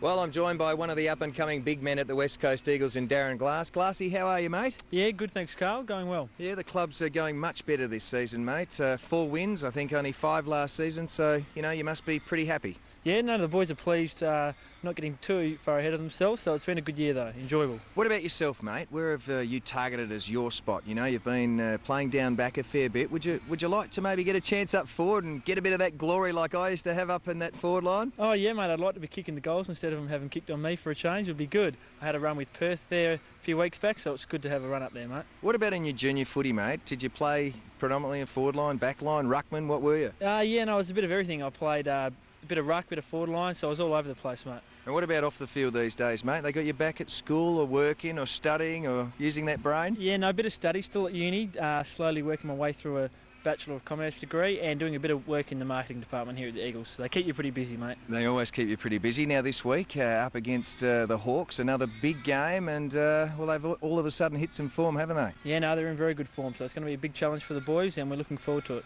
What about with Woosher and Summer and Bluey and all of these guys, you know, past champions of the West Coast Eagles Football Club?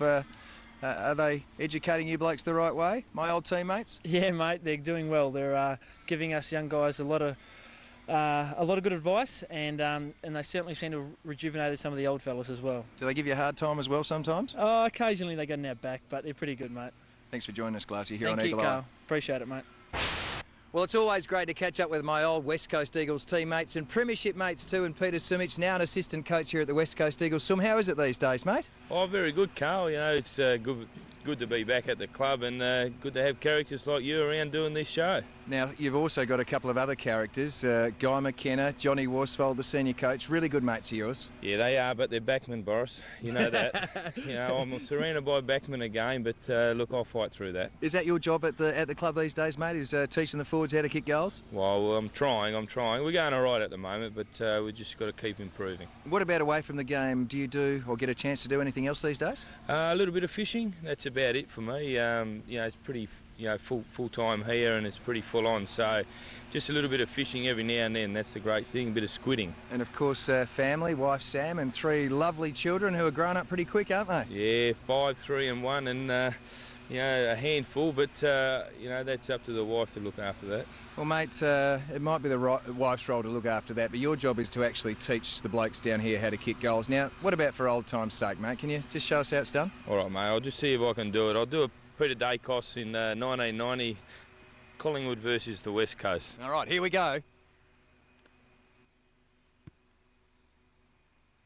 Oh, and he's done it. Well, as you can see, Peter Sumich, an absolute genius. Come back in here, mate. First pop. Well, I wasn't that close to the boundary, but it's very similar. He's an absolute genius. As you can see, you know now why Peter Sumich is down here coaching the boys at West Coast. Thanks, Sum. Thanks, Boris. I've got to say, I did love kicking goals, and there's nothing better than leading against the goalposts. But let's have a look now at what's happening around the club with Club Calendar. This week's Team Store special is a framed 1992 replica Guernsey with the 1992 Premiership team photo, individually signed by Michael Malthouse, the team coach, and John Worsfold, the then captain, and the Norm Smith medalist, Peter Matera. These are a limited edition of 92 and are $895 each. You can contact the West Coast Eagles Football Club on 9388 4555 for more details. The West Coast Eagles Hawthorn match on May 26. You can come and enjoy a delicious buffet lunch, enjoy live entertainment and a guest speaker. The cost is only $26 for any member. RSVP is essential, so call Amanda or Steve on 9381 1288. There's a training t-shirt. It's now also at the team store. It's only $19.95, reduced from $37.95. Another special this week. There are plenty of VIP boxes available for the West Coast Eagles Hawthorn match. You can watch the football action live from only $150 per seat. You can call Scott Gooch on 9381 1111. And at the match, a couple of competitions in which we give away plenty of money: the SGIO Mystery Face competition and the Optus Magic Moment competition. But you've got to be at the game to win. Well, it's great to catch up with old teammates and a veteran of the West Coast Eagles Football Club, a man who's been in terrific form in the past couple of weeks, Ashley McIntosh. Ash, welcome to Eagle Eye. How are you going, mate? Yeah, not too bad, thanks. The body's holding up, which is something that has been pretty tough for you in the last couple of years. Yes, it has actually. I've had a few soft tissue injuries over the last sort of couple of years. Actually, just had a hamstring earlier on this year, and I missed 3 weeks with that. So it's good to come back and actually sort of play a couple of games on the trot. You've been a resilient footballer, mate. You know, like even in your early days, you had problems with your knee, and that was something that you pretty much family inherited, wasn't it? But you've been great to be able to last so long. Yeah, I was gone years ago. I must admit, and then I found a knee brace, which worked, really well. My my kneecap, used to pop out all the time, and we tried all the operations every year, and they just, didn't work. But the knee brace was a bit of a saviour, and it's been all uphill from there, really. What about away from the game, Ash, these days, mate? Have you got a few irons in the fire if you decide to pull the pin, which is maybe a couple of years away yet? Not really, mate. I'm doing a finance course at the moment. I've only got the 1 unit left, so if the footy's all over at the end of the year, hopefully I would have finished it by then. Hopefully, mate. What about exactly? Now, what about Johnny Worsfold and Bluey and Silmer and all these blokes, your teammates, Premiership teammates from 1992 and 94, now back as coaches? How have you handled that? Oh, it's been great actually. There's a relaxed, sort of bit intense sort of mood around the club, which is good. The training's been a little bit shorter, but it's been a lot more intense, and I think we've taken that into the games, and as a result, we're actually doing all right. And for a bloke that's been around for a long time at this footy club, mate, you must be pretty impressed by a few of the younger players coming through. I mean, Chris Judd, Daniel Kerr, Chatty Fletcher, these types of little guys are really starting to show they can play some good football. Yeah, I mean, I reckon we drafted well this year, and there's a few sort of players which I had doubts on, last year and the year before, and they've really improved, and hopefully they can continue that. And I'll tell you something else that improved, mate. Our home ground performances, but our crowd, mate. How good have the crowd been at home in the last few weeks? Haven't they? Yeah. I missed a game a couple of weeks ago, and I sat up there in the stand, and they were extremely loud, I must say. Well, Ash, thanks very much for joining us on Eagle Eye, mate, and all the best for the rest of the year. Yeah, thanks, Carl. Well, Claude the Crows decided to drop in while I'm having a chat here about the Hawks this week in the big game. Here's the ins and outs for West Coast.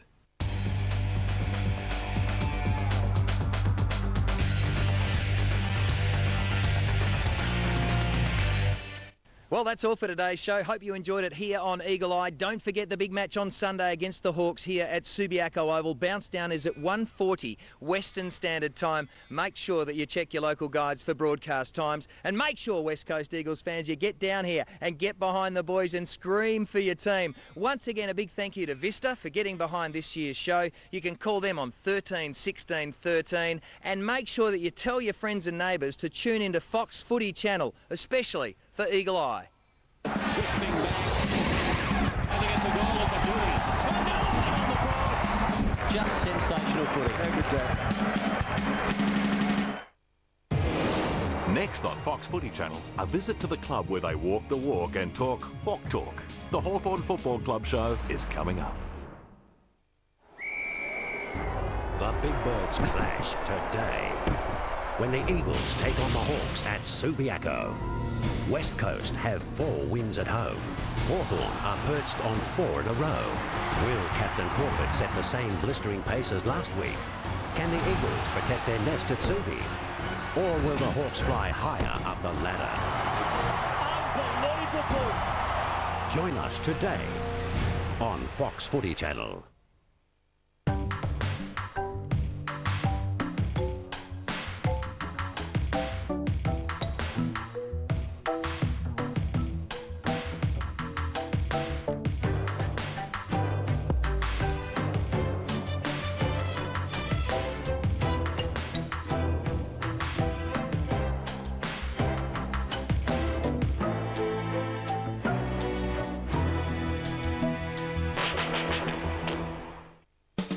The new Nissan X-Trail, the compact four-wheel drive taken to the extreme, is proud to be in partnership with Fox Footy Channel. See the world's best at their best and worst. On the US LPGA Tour, the US PGA Tour and the majors. Right here, where the game never ends. I'm Jason Bennett. Join Mark Reddings, Ben Allen, Michael Thompson and myself from Subiaco Oval in Perth this afternoon for West Coast versus Hawthorn. West Coast undefeated at home this year, want to continue that form. Hawthorn want to come across here and do what no other side has done. They've won their last 4 games, they're in fantastic form, they're in 7th position, and today is their chance to cement their spot. It's going to be a ripping game, 7th versus 8th. West Coast Eagles versus Hawthorn from Subiaco Oval. Don't miss it.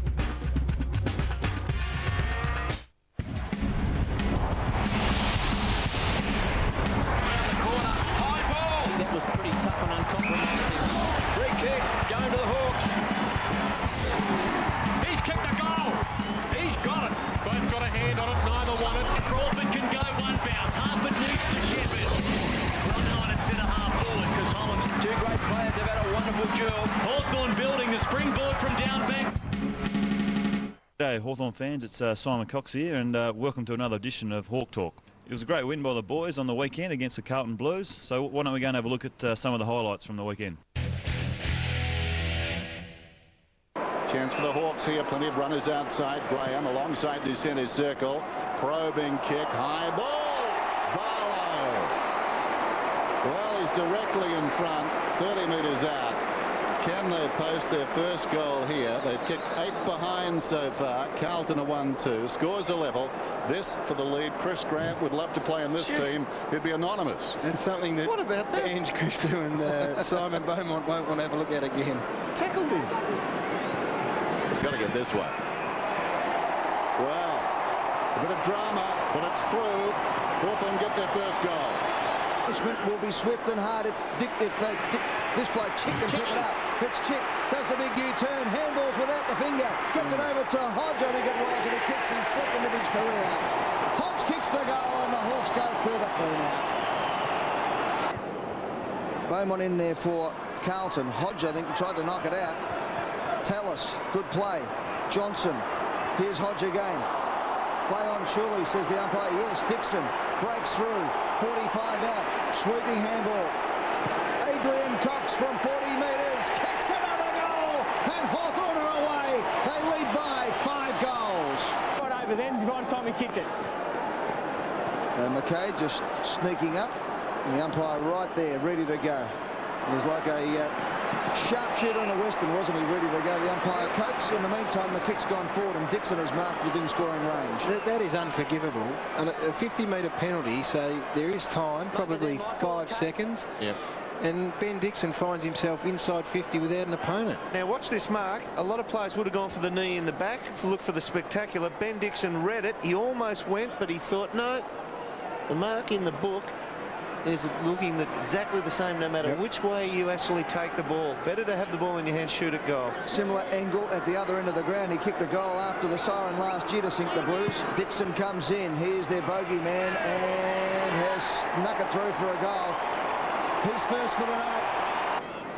We start again with 16 seconds, and here it goes. Could be punishment time. Leckers to the open goal. Does exactly that. Eddie, great call, sir. Kicks his first with 8 seconds on the clock, and the Hawks are back in this game. But the players anticipate. Here's Stone up to half forward. As a result, Hawthorn have got it inside their 50 from Barker to Crawford. That's just hard running. That is just hard running from Hawthorn all over the ground at the moment. That was classic circle work in the old days. Reese is side onto him outside 50. He can run forward. And does. Gets around Bradley. Handballs off. Here's a chance from Vandenberg. He's kicked 1 goal for. Make that 2 goals for. And Hawthorn hit the front. A break from this situation. Comes out wide. Rees into open space. Vandenberg will break again for them. He's picked up now. This young man has been handy. Well, having said that, of course, we fixed him. Crawford making amends to McCabe. Slips it back to Crawford. Crawford over the top. Vandenberg. He's been involved in all the scoring. Houlihan run him down. Hand passes away. Graham spins out of a tackle. Leckers 20 metres out. He's kicked it. His second.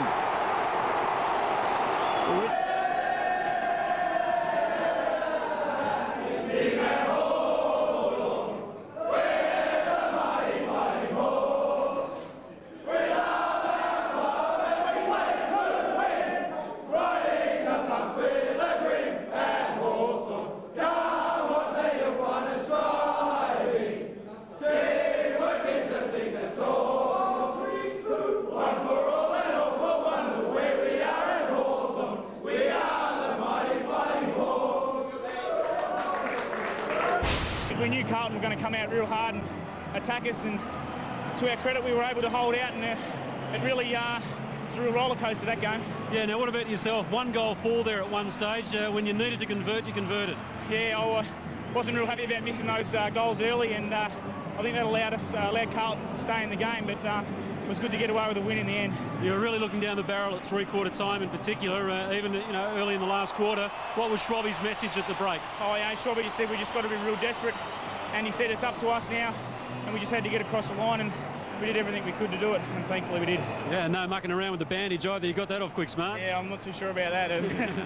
Good on you, Richie. Go and enjoy the win. Cheers, thanks. I think Carlton made hard work for us. I think they were very good. We probably not slackened off, but in that second quarter when we had a good lead, I thought they really locked the game down, made it a man-on-man contest, and actually started to play some good football, win the contest and break quickly from there. And we were very slow in reacting to that, and probably for a good quarter and a half we couldn't match them in that style of play. But to our credit, we were much better in the last quarter. I mean, well, look, the scoreboard, your bad kicking goes out. That's not a factor in your head. It's the way you're playing and how the opposition are playing. And I really felt we were struggling to get to them. We had to stay in touch, and got that. We fortunately scored a goal right near the end of the third quarter, which brought the margin back into about 7 points, I think. So that was a critical goal. 9 times out of 10, the best talent usually gets through if they're committed, and that's why I thought it was such a good effort by Carlton. I really felt their attack on the ball and us, and their commitment was as good as we've played certainly over the last month. Yeah, I mean, we thought at the start of the night that Lappin, Houlihan and Whitner would kick a winning.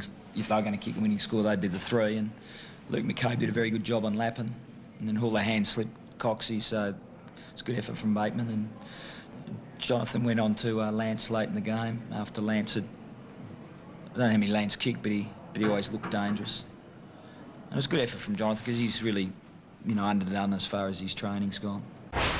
Yeah, that was our a very happy coach, Peter Swab, there with his press conference. And as usual on Hawk Talk, we'll go behind the scenes and catch up with a couple of the players. And this week, Daniel Harford catches up with Tim Clark. Joining me on the couch today is number 25 for the Hawks, Tim Clark. Tim, welcome to the couch. Thank you, Daniel. Terrific. Now, give us a brief history of where you've come from for the supporters that might not know. Well, I'm originally from Geelong. I come from Jan Jack, which is down on the surf coast, about an hour and a half away from training. And I grew up in Geelong playing football for the Geelong Amateurs, which is a junior club in Geelong. And that's basically where I got taught all my football skills and basically got my grounding for my football. So yeah, come from Geelong. It's about an hour and a half away, and yeah, it's a good place to grow up. Chick came back somehow to Barlow. Still didn't get anywhere with the kick. Well read by Tim Clark. Tough ask to kick a goal from there into the square. Oh, they spoiled each other.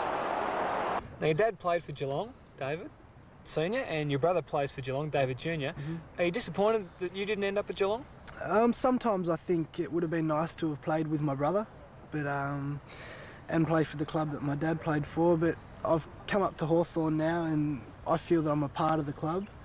And just the senior guys have welcomed me and welcome all the other young boys so well that, you know, it's such a great club now, and I wouldn't want to go anywhere else. White tapped it into the space, but filling that space was Harford. This is tough for Tim Clark. Just centres it, did the disciplined thing. Johnny Barker at the front. Now, it's your second full year with the Hawks. How have you seen the side progress from when you first started to where it is now? Well, it's weird because when I was first here, I found it hard to really get to know all the boys. I wasn't up here that much, and I was a lot younger than them all, and probably wasn't until I started playing senior football with them all that I really got to gel with them. And you know, it's really playing with all the boys. I've seen a huge difference in the way that I see them through my eyes. Yeah. So I reckon you can't really judge the guys until you actually play with them. So I've really noticed a huge difference since I started playing senior games. Now, what about your collarbone? You broke that last year against Fremantle, I think it was. Yeah. How's that coming along? Because you didn't play the rest of the season. Well, it's been a long time since I broke it, and bones tend to heal pretty well over time. So it's fully healed well. It's in line now, and you know, I've had no problems with it for a long time now. But hopefully I can avoid some of the bumps that I got last year. Out for Thompson. Tim Clark, kick hurriedly off the left. Nothing really down there. Great effort from Dixon, not quite enough. And you're a very talented schoolboy athlete. Do you miss not being able to compete at the highest level? Well, I sort of came to this decision about probably 2 or 3 years ago when I could have gone down the athletics path, or I could have gone down the football path, and I think I chose the right one. I enjoyed running, but I just didn't see that any future for me in the sport, and who knows how far you could have gone, because it's one of those sports where, you know, you can really improve a lot over 1 or 2 years. So I don't regret it at all, and I'm more than happy doing what I'm doing at the moment. And during the pre-season, you tend to make a mockery of the 1,500 metre, 1 kilometre time trial sessions, because we're at the back struggling and you're at the front just doing these. Do you feel bad about that? I wouldn't say I'm at the front doing it easy, but no, we've got a good group at the moment run the 1500s, but yeah, I hate that time of the year. All I want to do is start playing games. Yeah, I finished the year a lot earlier than most of the other guys with my injury, but I just can't wait to get stuck into the games again and really get a feel for playing footy again. And after a fairly disappointing 2001 with injury, what are your goals for 2002? Well, obviously I'd like to keep playing senior football. I'd love to be a part of the senior team this year. I really want to keep working hard week by week, so when finals come around, which I'm pretty sure that with the group that we've got at the moment, we should make it.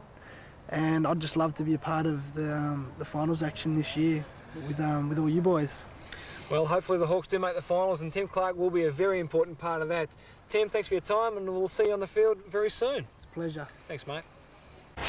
There's plenty of social events happening around the footy club at the moment, so let's go and have a look at the Hawthorn billboard. Here's a good one for all Hawk members. On the 25th and 26th of May, you can receive 15% off all Puma gear at the Puma Factory Outlet. Just show your Hawks 2002 club membership and receive this special Hawthorn discount. Now here's a night you don't want to miss out on, the 2002 Hawks Player Review Night, to be held at the Heat nightclub in the Crown Casino on Thursday, the 20th of June. This is always one of the best social nights of the year, so come along and have a laugh with the boys. You won't be disappointed.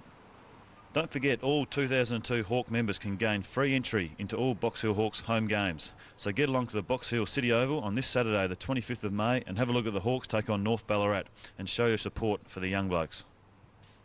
And if you haven't got your membership yet, get on board, because 2001 was a great year for the Hawks, and this year is going to be even better. Will you be there? Will you be part of it? Be proud, passionate and paid up in 2002.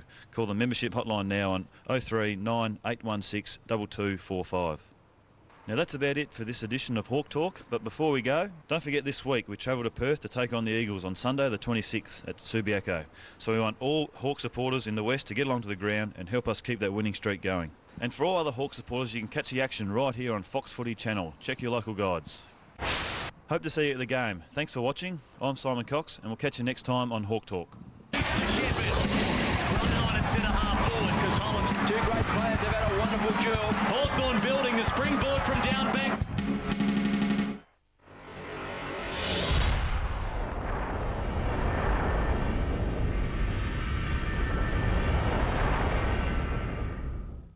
Fox Footy Wednesday. Bob Davis, Kevin Bartlett, Doug Hawkins and Tony Shaw reminisce about the good old days on Grumpy Old Man. Tradition's gone in the game now, so it's great to look back. At 8:30, footy legend Ron Barassi presents unforgettable moments from the Fox Footy Vault. Glamour and glitz or the domestic pits. Find out on Living With. If you think being a footballer is tough, you should try living with one. With the grumpy, the greatest and the glamorous, this Wednesday you can't afford to miss Fox Footy Channel.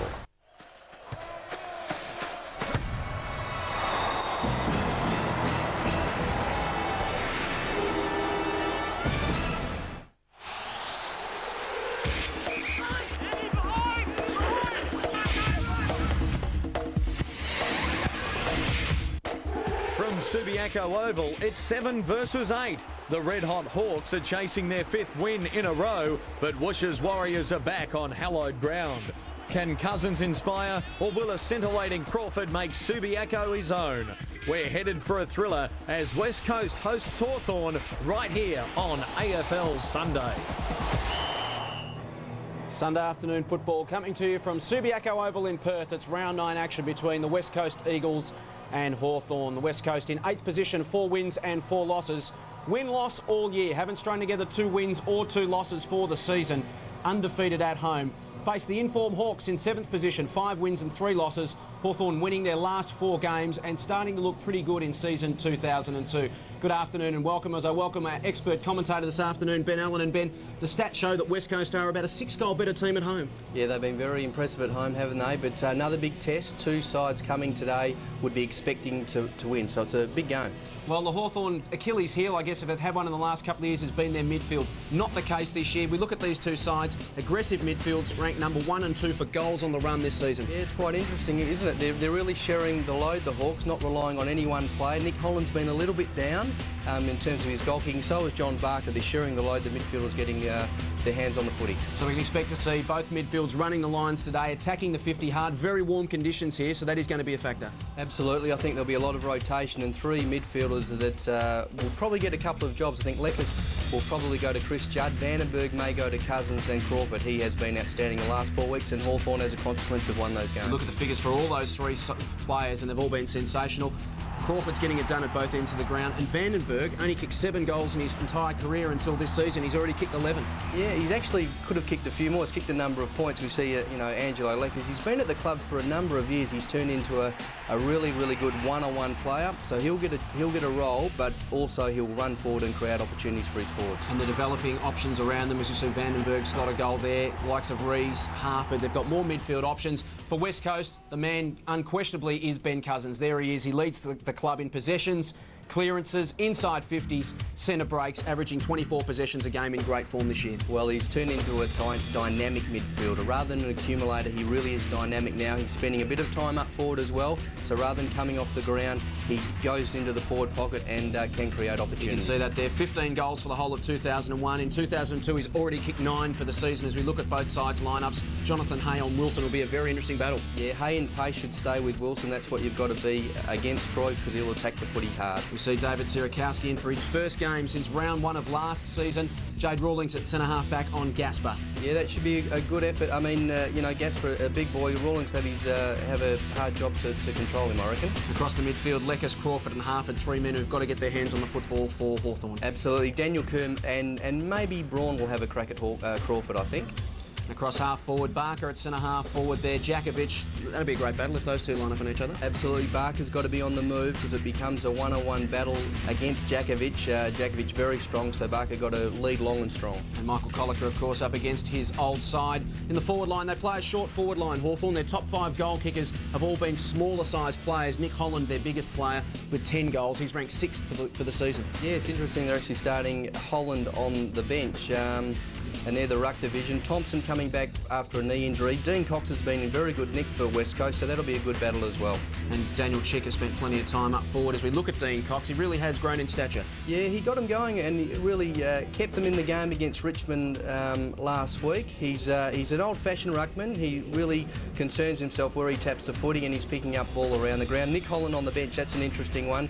Judd's got legs, so has Chambers and Wooden for West Coast, so expect them to get a fair amount of ground time as well. And that is going to be important. As we mentioned, 26 degrees, maximum temperature of probably 27, so that is definitely one of the factors that has made Subiaco a feared venue again, and something that John Worsfold's spoken about during the season. Part of getting that respect back is to make this a feared place to come, like it was in the late 80s through to the mid-90s. Yeah, there's no doubt conditions today will suit the Eagles. It is warm, but Hawthorn are smart enough to rotate their midfield, so at the end of the game, if it's a close one, they can, you know, they've got the legs to run out the match. West Coast ranked number 1 in attack. Troy Wilson second on the AFL goal kicking with 25 goals, 13. Not as potent in the last 3 weeks though, West Coast have only topped the ton once in the last 3 weeks. Yeah, it's interesting. I reckon Wilson's a bit of a barometer for them. If he can get his 4 or 5, generally they go pretty well, particularly at home.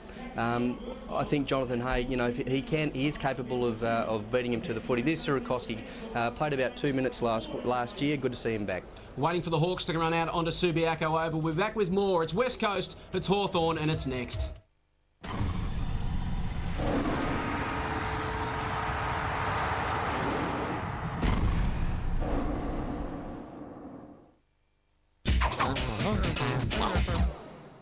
The internet.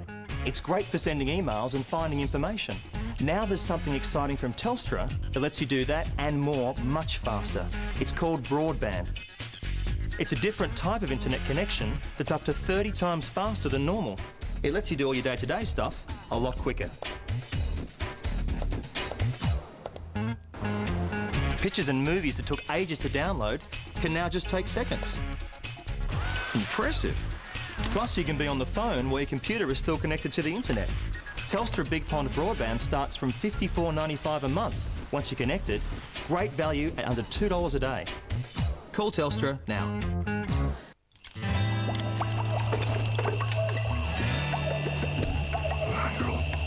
The new Nissan Navara Turbo Diesel with a massive 110 kilowatts of power is far and away the most powerful in its class. And for a limited time, all 4x4 Navaras come with free air, which is a good thing, because hard work is hot work. And there's always more to be done.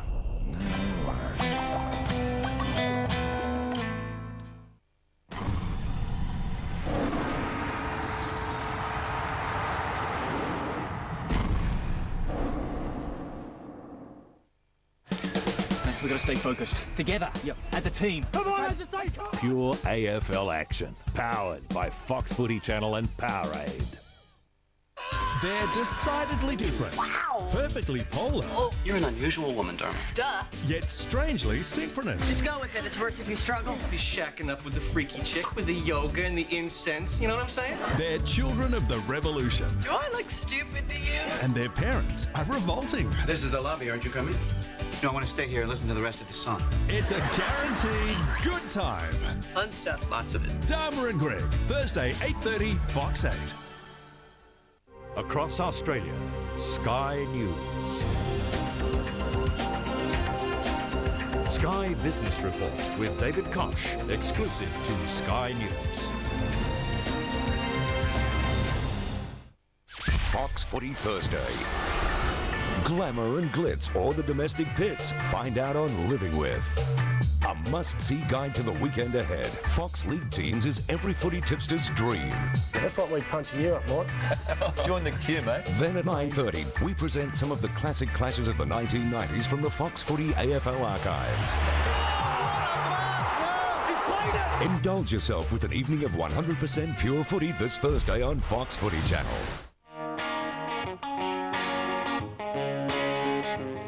As the Hawks make their way out onto Subiaco Oval for their round 9 clash against the West Coast Eagles. Congratulations to Richie Vandenberg playing his 50th game this afternoon, debuted back in 1998. As we mentioned in the opener, playing career best football this season, Richard Vandenberg, and he would be very, very pleased with his progress. As we welcome our co-caller this afternoon, Mark Reddings. And Mark, this game's really a toss of the coin. You can mount a strong argument for both sides. Yes, good afternoon, Jason. Both teams certainly coming to this game with a lot to play for. The West Coast Eagles, of course, haven't been beaten at home this season. Very productive, in fact, compared to last season.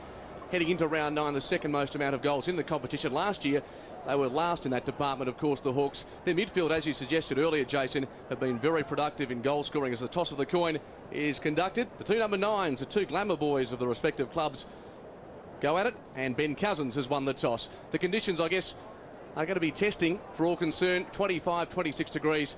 How will Hawthorn handle it? Well, Ben, we've mentioned that there is two strong midfields out there. They play a different brand of football. Hawthorn very good at getting in and under. They're second in hard gets in the competition. West Coast 14th. But on the flip side of that, West Coast number 1 in loose gets. Hawthorn are 14th. So you can expect West Coast to try and break the game open for space. Hawthorn to go crashing through the packs. Yeah, but I think both sides, they do run pretty hard as well. They rotate a number of players throughout that midfield, and they've probably got about 8 or 9, both sides of fantastic runners. So expect that to be an important aspect of the game. Let's head down to the boundary line. Good afternoon to Michael Thompson. Wonderful afternoon. Very warm conditions down here, Jason. In fact, the forecast high 26, it's already 28. Both teams have the ice vest ready. The Eagles believe the hotter it is, the better it is for them. Hawthorn not used to these conditions. Lots of work on the interchange bench today. So all almost in readiness. Two informed sides. West Coast vastly improved on 2001. As we mentioned, they're 4 wins and 4 losses. Keen to continue their winning form at home. Hawthorn have won their last 4. They've played their last 5 games at the MCG, so it will be a good test for them this afternoon. As we mentioned earlier, not one side has won interstate at Subiaco this year. Shane Crawford at this stage being matched up on by Michael Bruin, so I'm sure they'll rotate that situation throughout the course of the afternoon. It's been a wonderful round of football so far, and we can expect something similar this afternoon. Set to go here at Subiaco. It's round 9 action between West Coast and Hawthorn. Thompson in the ruck for the Hawks up against Cox. Thompson got the tap. Harford run over the top of it. Opportunity for Cousins. He gets the first effective disposal of the game. Towards half forward into open space. It bounces towards the 50 for West Coast. Rawlings leads in the race for it. Gathers, turns, and finds the boundary line. And West Coast going with a pretty tall forward line. They've got Travis Gasper at centre half forward, and at full forward they've got Troy Wilson alongside him at David Sirakowski. And conversely, the Hawks going with the short forward line with Holland and Campbell, both sitting on the interchange bench to start this game. Cox the tap. Fletcher got hands on it for West Coast. Plenty of players around this ball. Crashing through is Loney for the Hawks. Kicks up towards the wing. Cox attacks it. Ricochets to Harford. Tried to get the handball to Dixon. Will eventually find him. He slapped it between Jakovic's legs, but it's all West Coast. We're Punda. Man out wide. It's Cousins. His second touch for the afternoon already. Handball inside to Fletcher. Over the top to Gasper. Cousins runs on for him. He has to go back to Fletcher now. They're messing around and he's caught. Umpire says holding the ball. Good pressure there and half back from the Hawks. I think it's a good decision. Although he ducked and maybe the West Coast supporters thought it should have been high. That's all he did. He ducked when the tackle was coming. That's a good decision. So Barlow has it at defensive 50 for Hawthorn.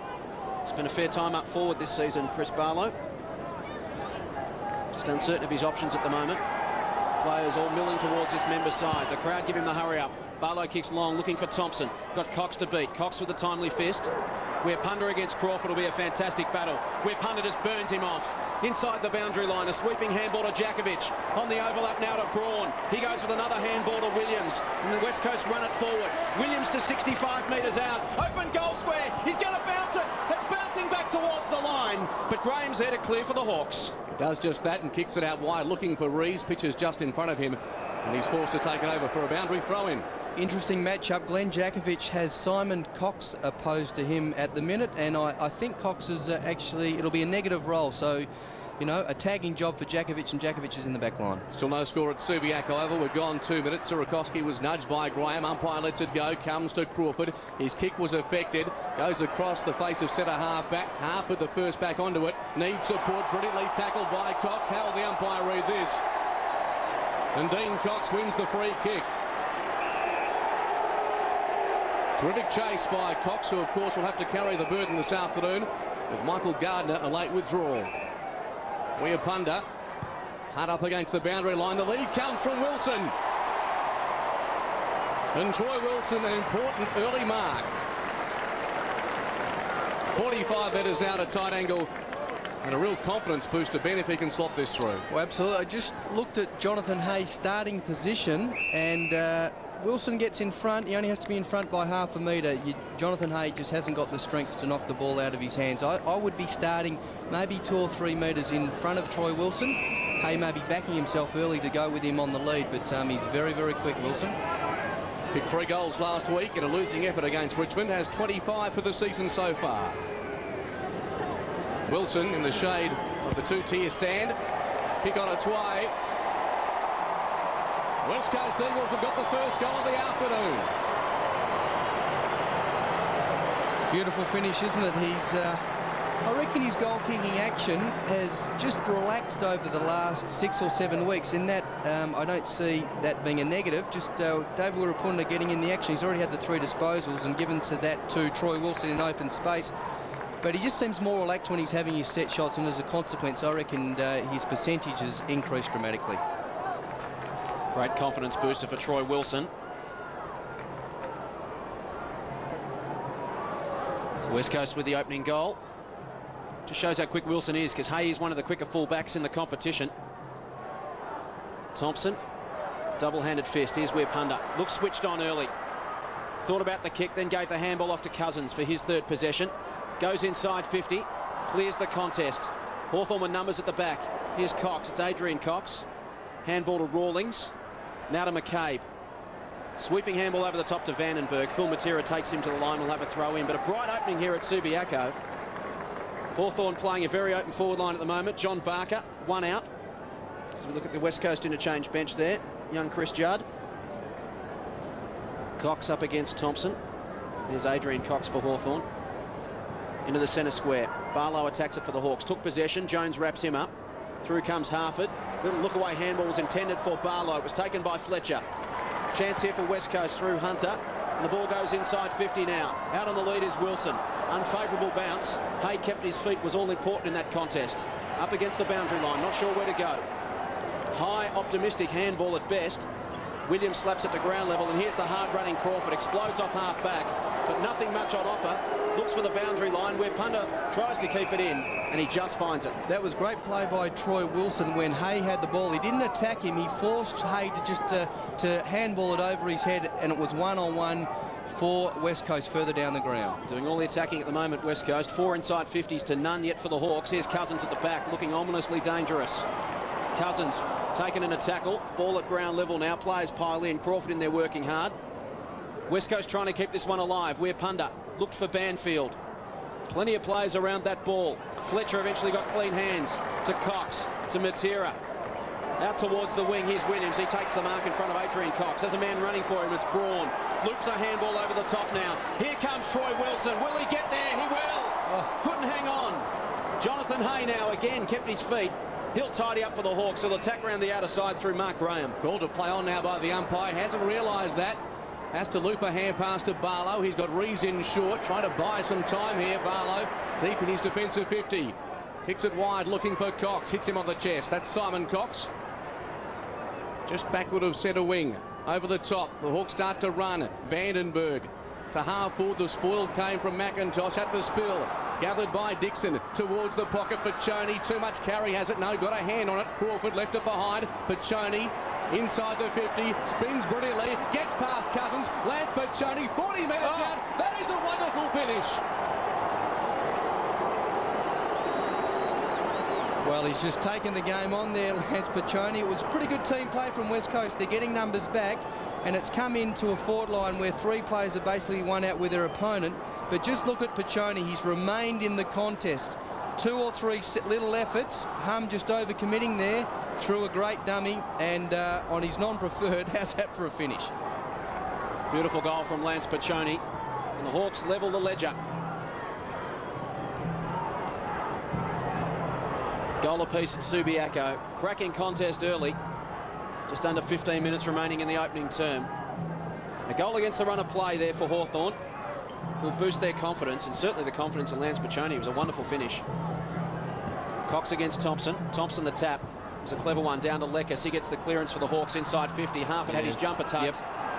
The umpire spotted it against Chad Fletcher. Yeah, Chad Fletcher, he's just gone down with Daniel Harford into... Oh, Harford, good running from Leckis. And there is that hard running we spoke about before the game, Ben Allen. Leckis, Vandenberg, Crawford all prepared to run hard inside 50. Well, it's actually very lax defence from West Coast. Leckis was the boy that actually cleared the ball from the centre bounce, just continued on and run into open space. Good little chip over the top from Harford. Pretty easy, really, isn't it? Well, Angelo Leckis, 12 goals, 3 for the season. Making him Hawthorn's number 3 goal kicker for the year so far. He's having a wonderful season, averaging 23 possessions and 6 marks a game. From 35 metres out, Leckis. Kick on its way, he likes it. The Hawks have the lead at Subiaco. The initial kick from Leckis was a pretty good one, only off a couple of steps in that centre bounce. He's got that ability to really hoof it. Pretty soft, this one from Fletcher, just hanging on to Daniel Harford's jumper, but it's there all the same.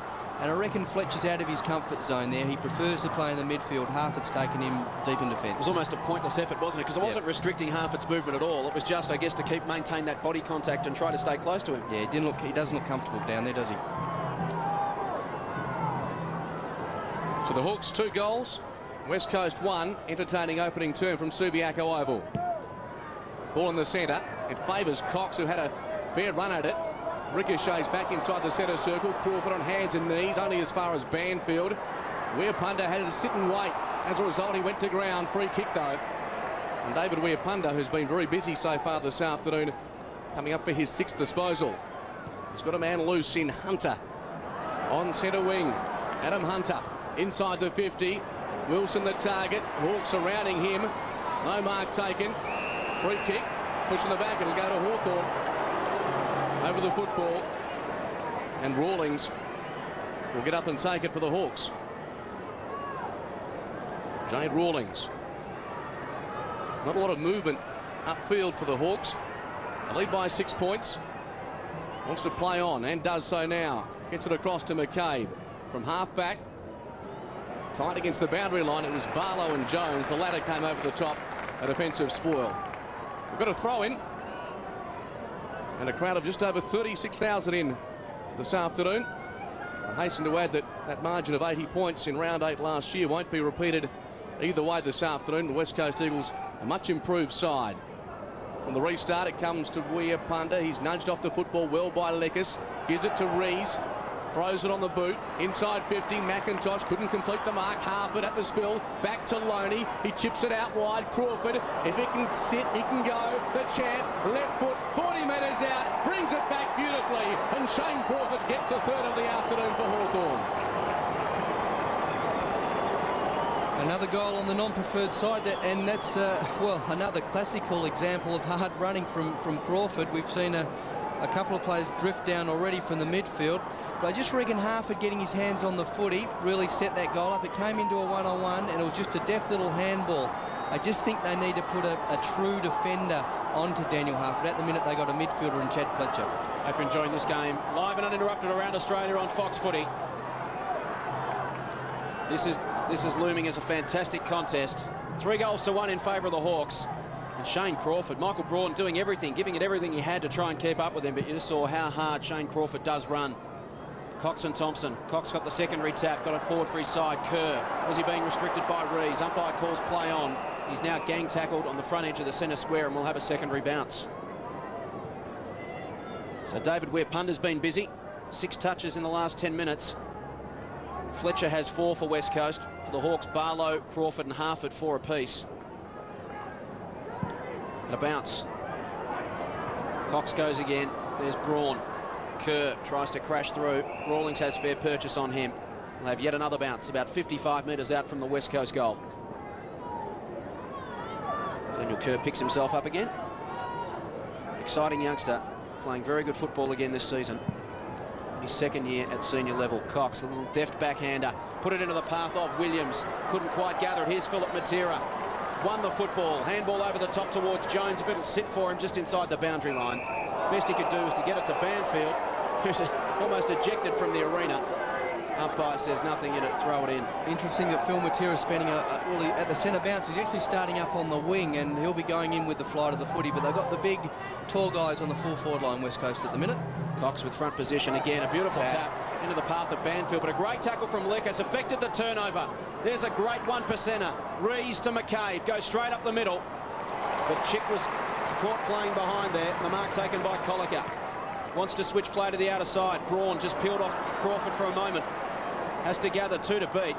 And in the end, the kick just didn't quite sit for him, put him under pressure, and all he could do was find the line. It was beautiful play by Colliker. He just read the ball exceptionally well. We just got a change down there on the bench with Thompson coming off and young Campbell going onto the ground. But Colliker and Chick, 2 East Fremantle players playing on one another. Well, I imagine Thompson will be used in short bursts this afternoon. Advantage paid. Here's Kerr. He explodes away to 55 metres. Didn't hit the kick at all well. And misses to the left-hand side for a behind. So Nathan Thompson missed the last 2 weeks with a knee injury.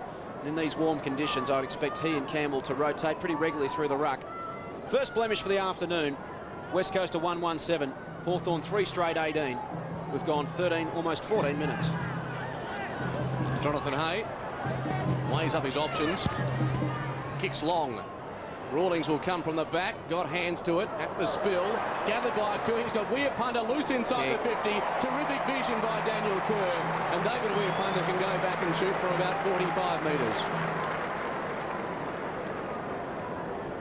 He's been hot early, David Weir-Punter, and on this occasion, Daniel Kerr with a lovely finish, Ben. Yeah, it wasn't great play from the Hawthorn players. 2 talls, both going for the mark.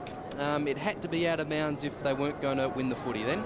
A couple of goals last week to David Weir-Punter. Busy early this afternoon. Squeezes it through for another. West Coast hit back with their second. When you're kicking out from full back, and as Jonathan Hay was, and you decide to go long, you have to have a contest where the ball is released to. 2 players both going for the footy there. One should have stayed down, or one should have come in and fisted the ball across the line. Jade Rawlings would say, well, I'm flying for the mark, but he had no impact on that contest. That's the reason why Weir-Punter slotted a goal.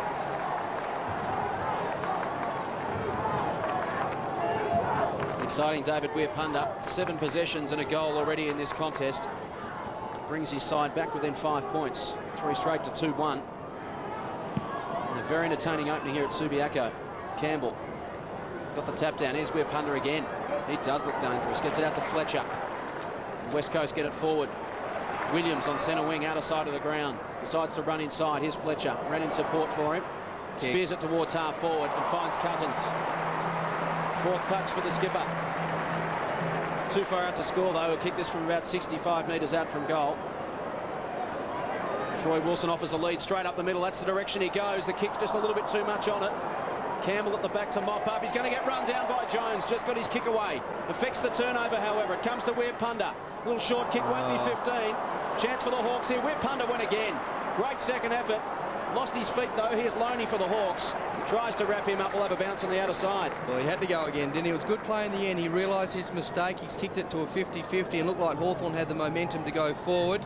He's realised that and butted up. So good defensive play in the end from Weir-Punter. Michael Braun off for a spell there on the boundary line. Crawford gone to half forward as well for a rest. Wooden picking him up. As I said, very warm conditions. It'll be tough to run on the ball all day today. Dixon towards half forward. Simon Cox against Jakovic. Jakovic with superior strength and judgment. Worked him under it and took the mark. To the outer side of the ground, Cox been prominent early, and he takes the mark just backward to centre wing. Towards half forward. Gasper's his target. Flew towards it, but never really a chance to mark. We'll have a throw in about 75 metres around from the West Coast goal. There's the head-to-head record between these sides, West Coast and Hawthorn. Had some classic battles in the late 80s to early 90s. Of course, played in the 1991 Grand Final. Hawthorn successful on that occasion. I reckon Dean Cox is doing a pretty good job in these ball-ups. He's getting first hands to the footy, and if he can be dominant in that area, he can really get this team going as Gasper comes off for a break and Embley comes on. So another bounce. Plenty of players around it. None of them really going anywhere. They'll do it all again. So a bit of a stalemate in this contest. The Hawks lead it by 5 points. Disposal's almost dead level, 41-40 in favour of West Coast, where punter the standout with 9 touches. Cox again got his hands on the ball. There's Dixon, one arm pinned, eventually managed to free it, hit it towards the line. Kirk can't keep it in, and in fact it was out of bounds on the full. He pointed at the boot and got the decision. Kirk plays on quickly, inside 50 looking for Wilson. He led Hay under the ball, it spills to the back, still alive here for West Coast. McCabe goes to ground, here's Wilson. Was swooping on it and heading goalward until a free kick was plucked out to McCabe. He copped one over the shoulder. Hawthorn dodged a bullet. Rawlings and a 50-metre penalty, in fact, to McCabe. So a big crunch there between Embley and Barlow. Embley then cannoned into McCabe. McCabe won the free kick. This space. Rawlings has broken to the outer side. Gets it now. Will kick it inside 50. Barker, his target, clears the contest with McIntosh. Cox lurking at the back. Oh, beautifully done. Handball inside to Crawford. Crawford a sweeping handball back towards Cox. Paccioni came in to lay the shepherd. Players go crashing over the boundary line. We'll have a throw in 35 metres out from the Hawthorn goal. Ball's got to be pretty precise, I reckon, coming to Hawthorn's forward line. If it comes in high and long, Jakovic and McIntosh will have a field day. 5-point lead to the Hawks. Nearly 19 minutes gone in this first term. Taken out of there by Cox. He goes to ground, hacked towards the goal mouth, and Colliker, sensing the danger, threw a fist at the football, and we've got a throw in. Michael Colliker played 30 games with the Hawks before heading back to WA. Big job this afternoon. Daniel Chick by his side from the throw in. Jakovic kicks long to space. Campbell gets a shepherd from Harford, allows the big fella to gather. Goes laterally. Adrian Cox was his target. He's got ample time, although he'll need every bit of it. Gets around Williams pretty easily, 70 metres out. Cox towards the top of the goal square. Getting backs is Dean Cox. He couldn't take it. A little clumsily at the back was McIntosh. Barker was there as well. And another throw-in as Chris Judd prepares to make his first appearance this afternoon. Barker doing the ruck work for the Hawks in the forward line, which means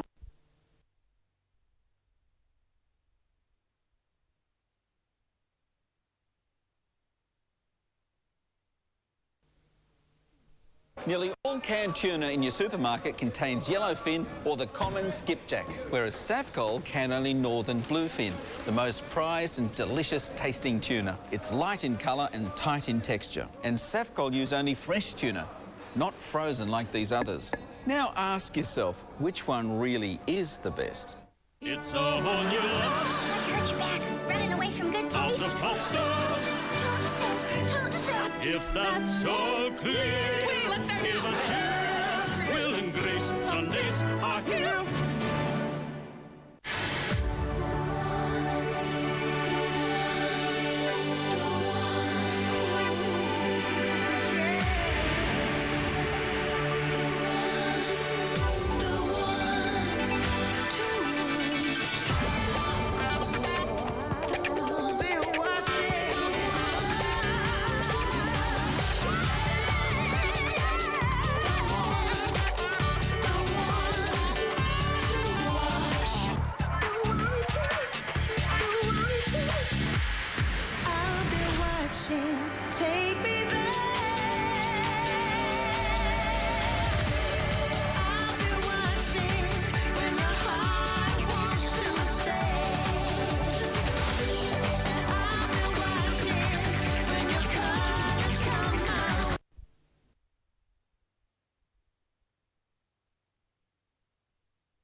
may be the beginning of some good things. Father Robert Drinan of the Georgetown University Law Center. Father Drinan, thanks so much for joining us this morning.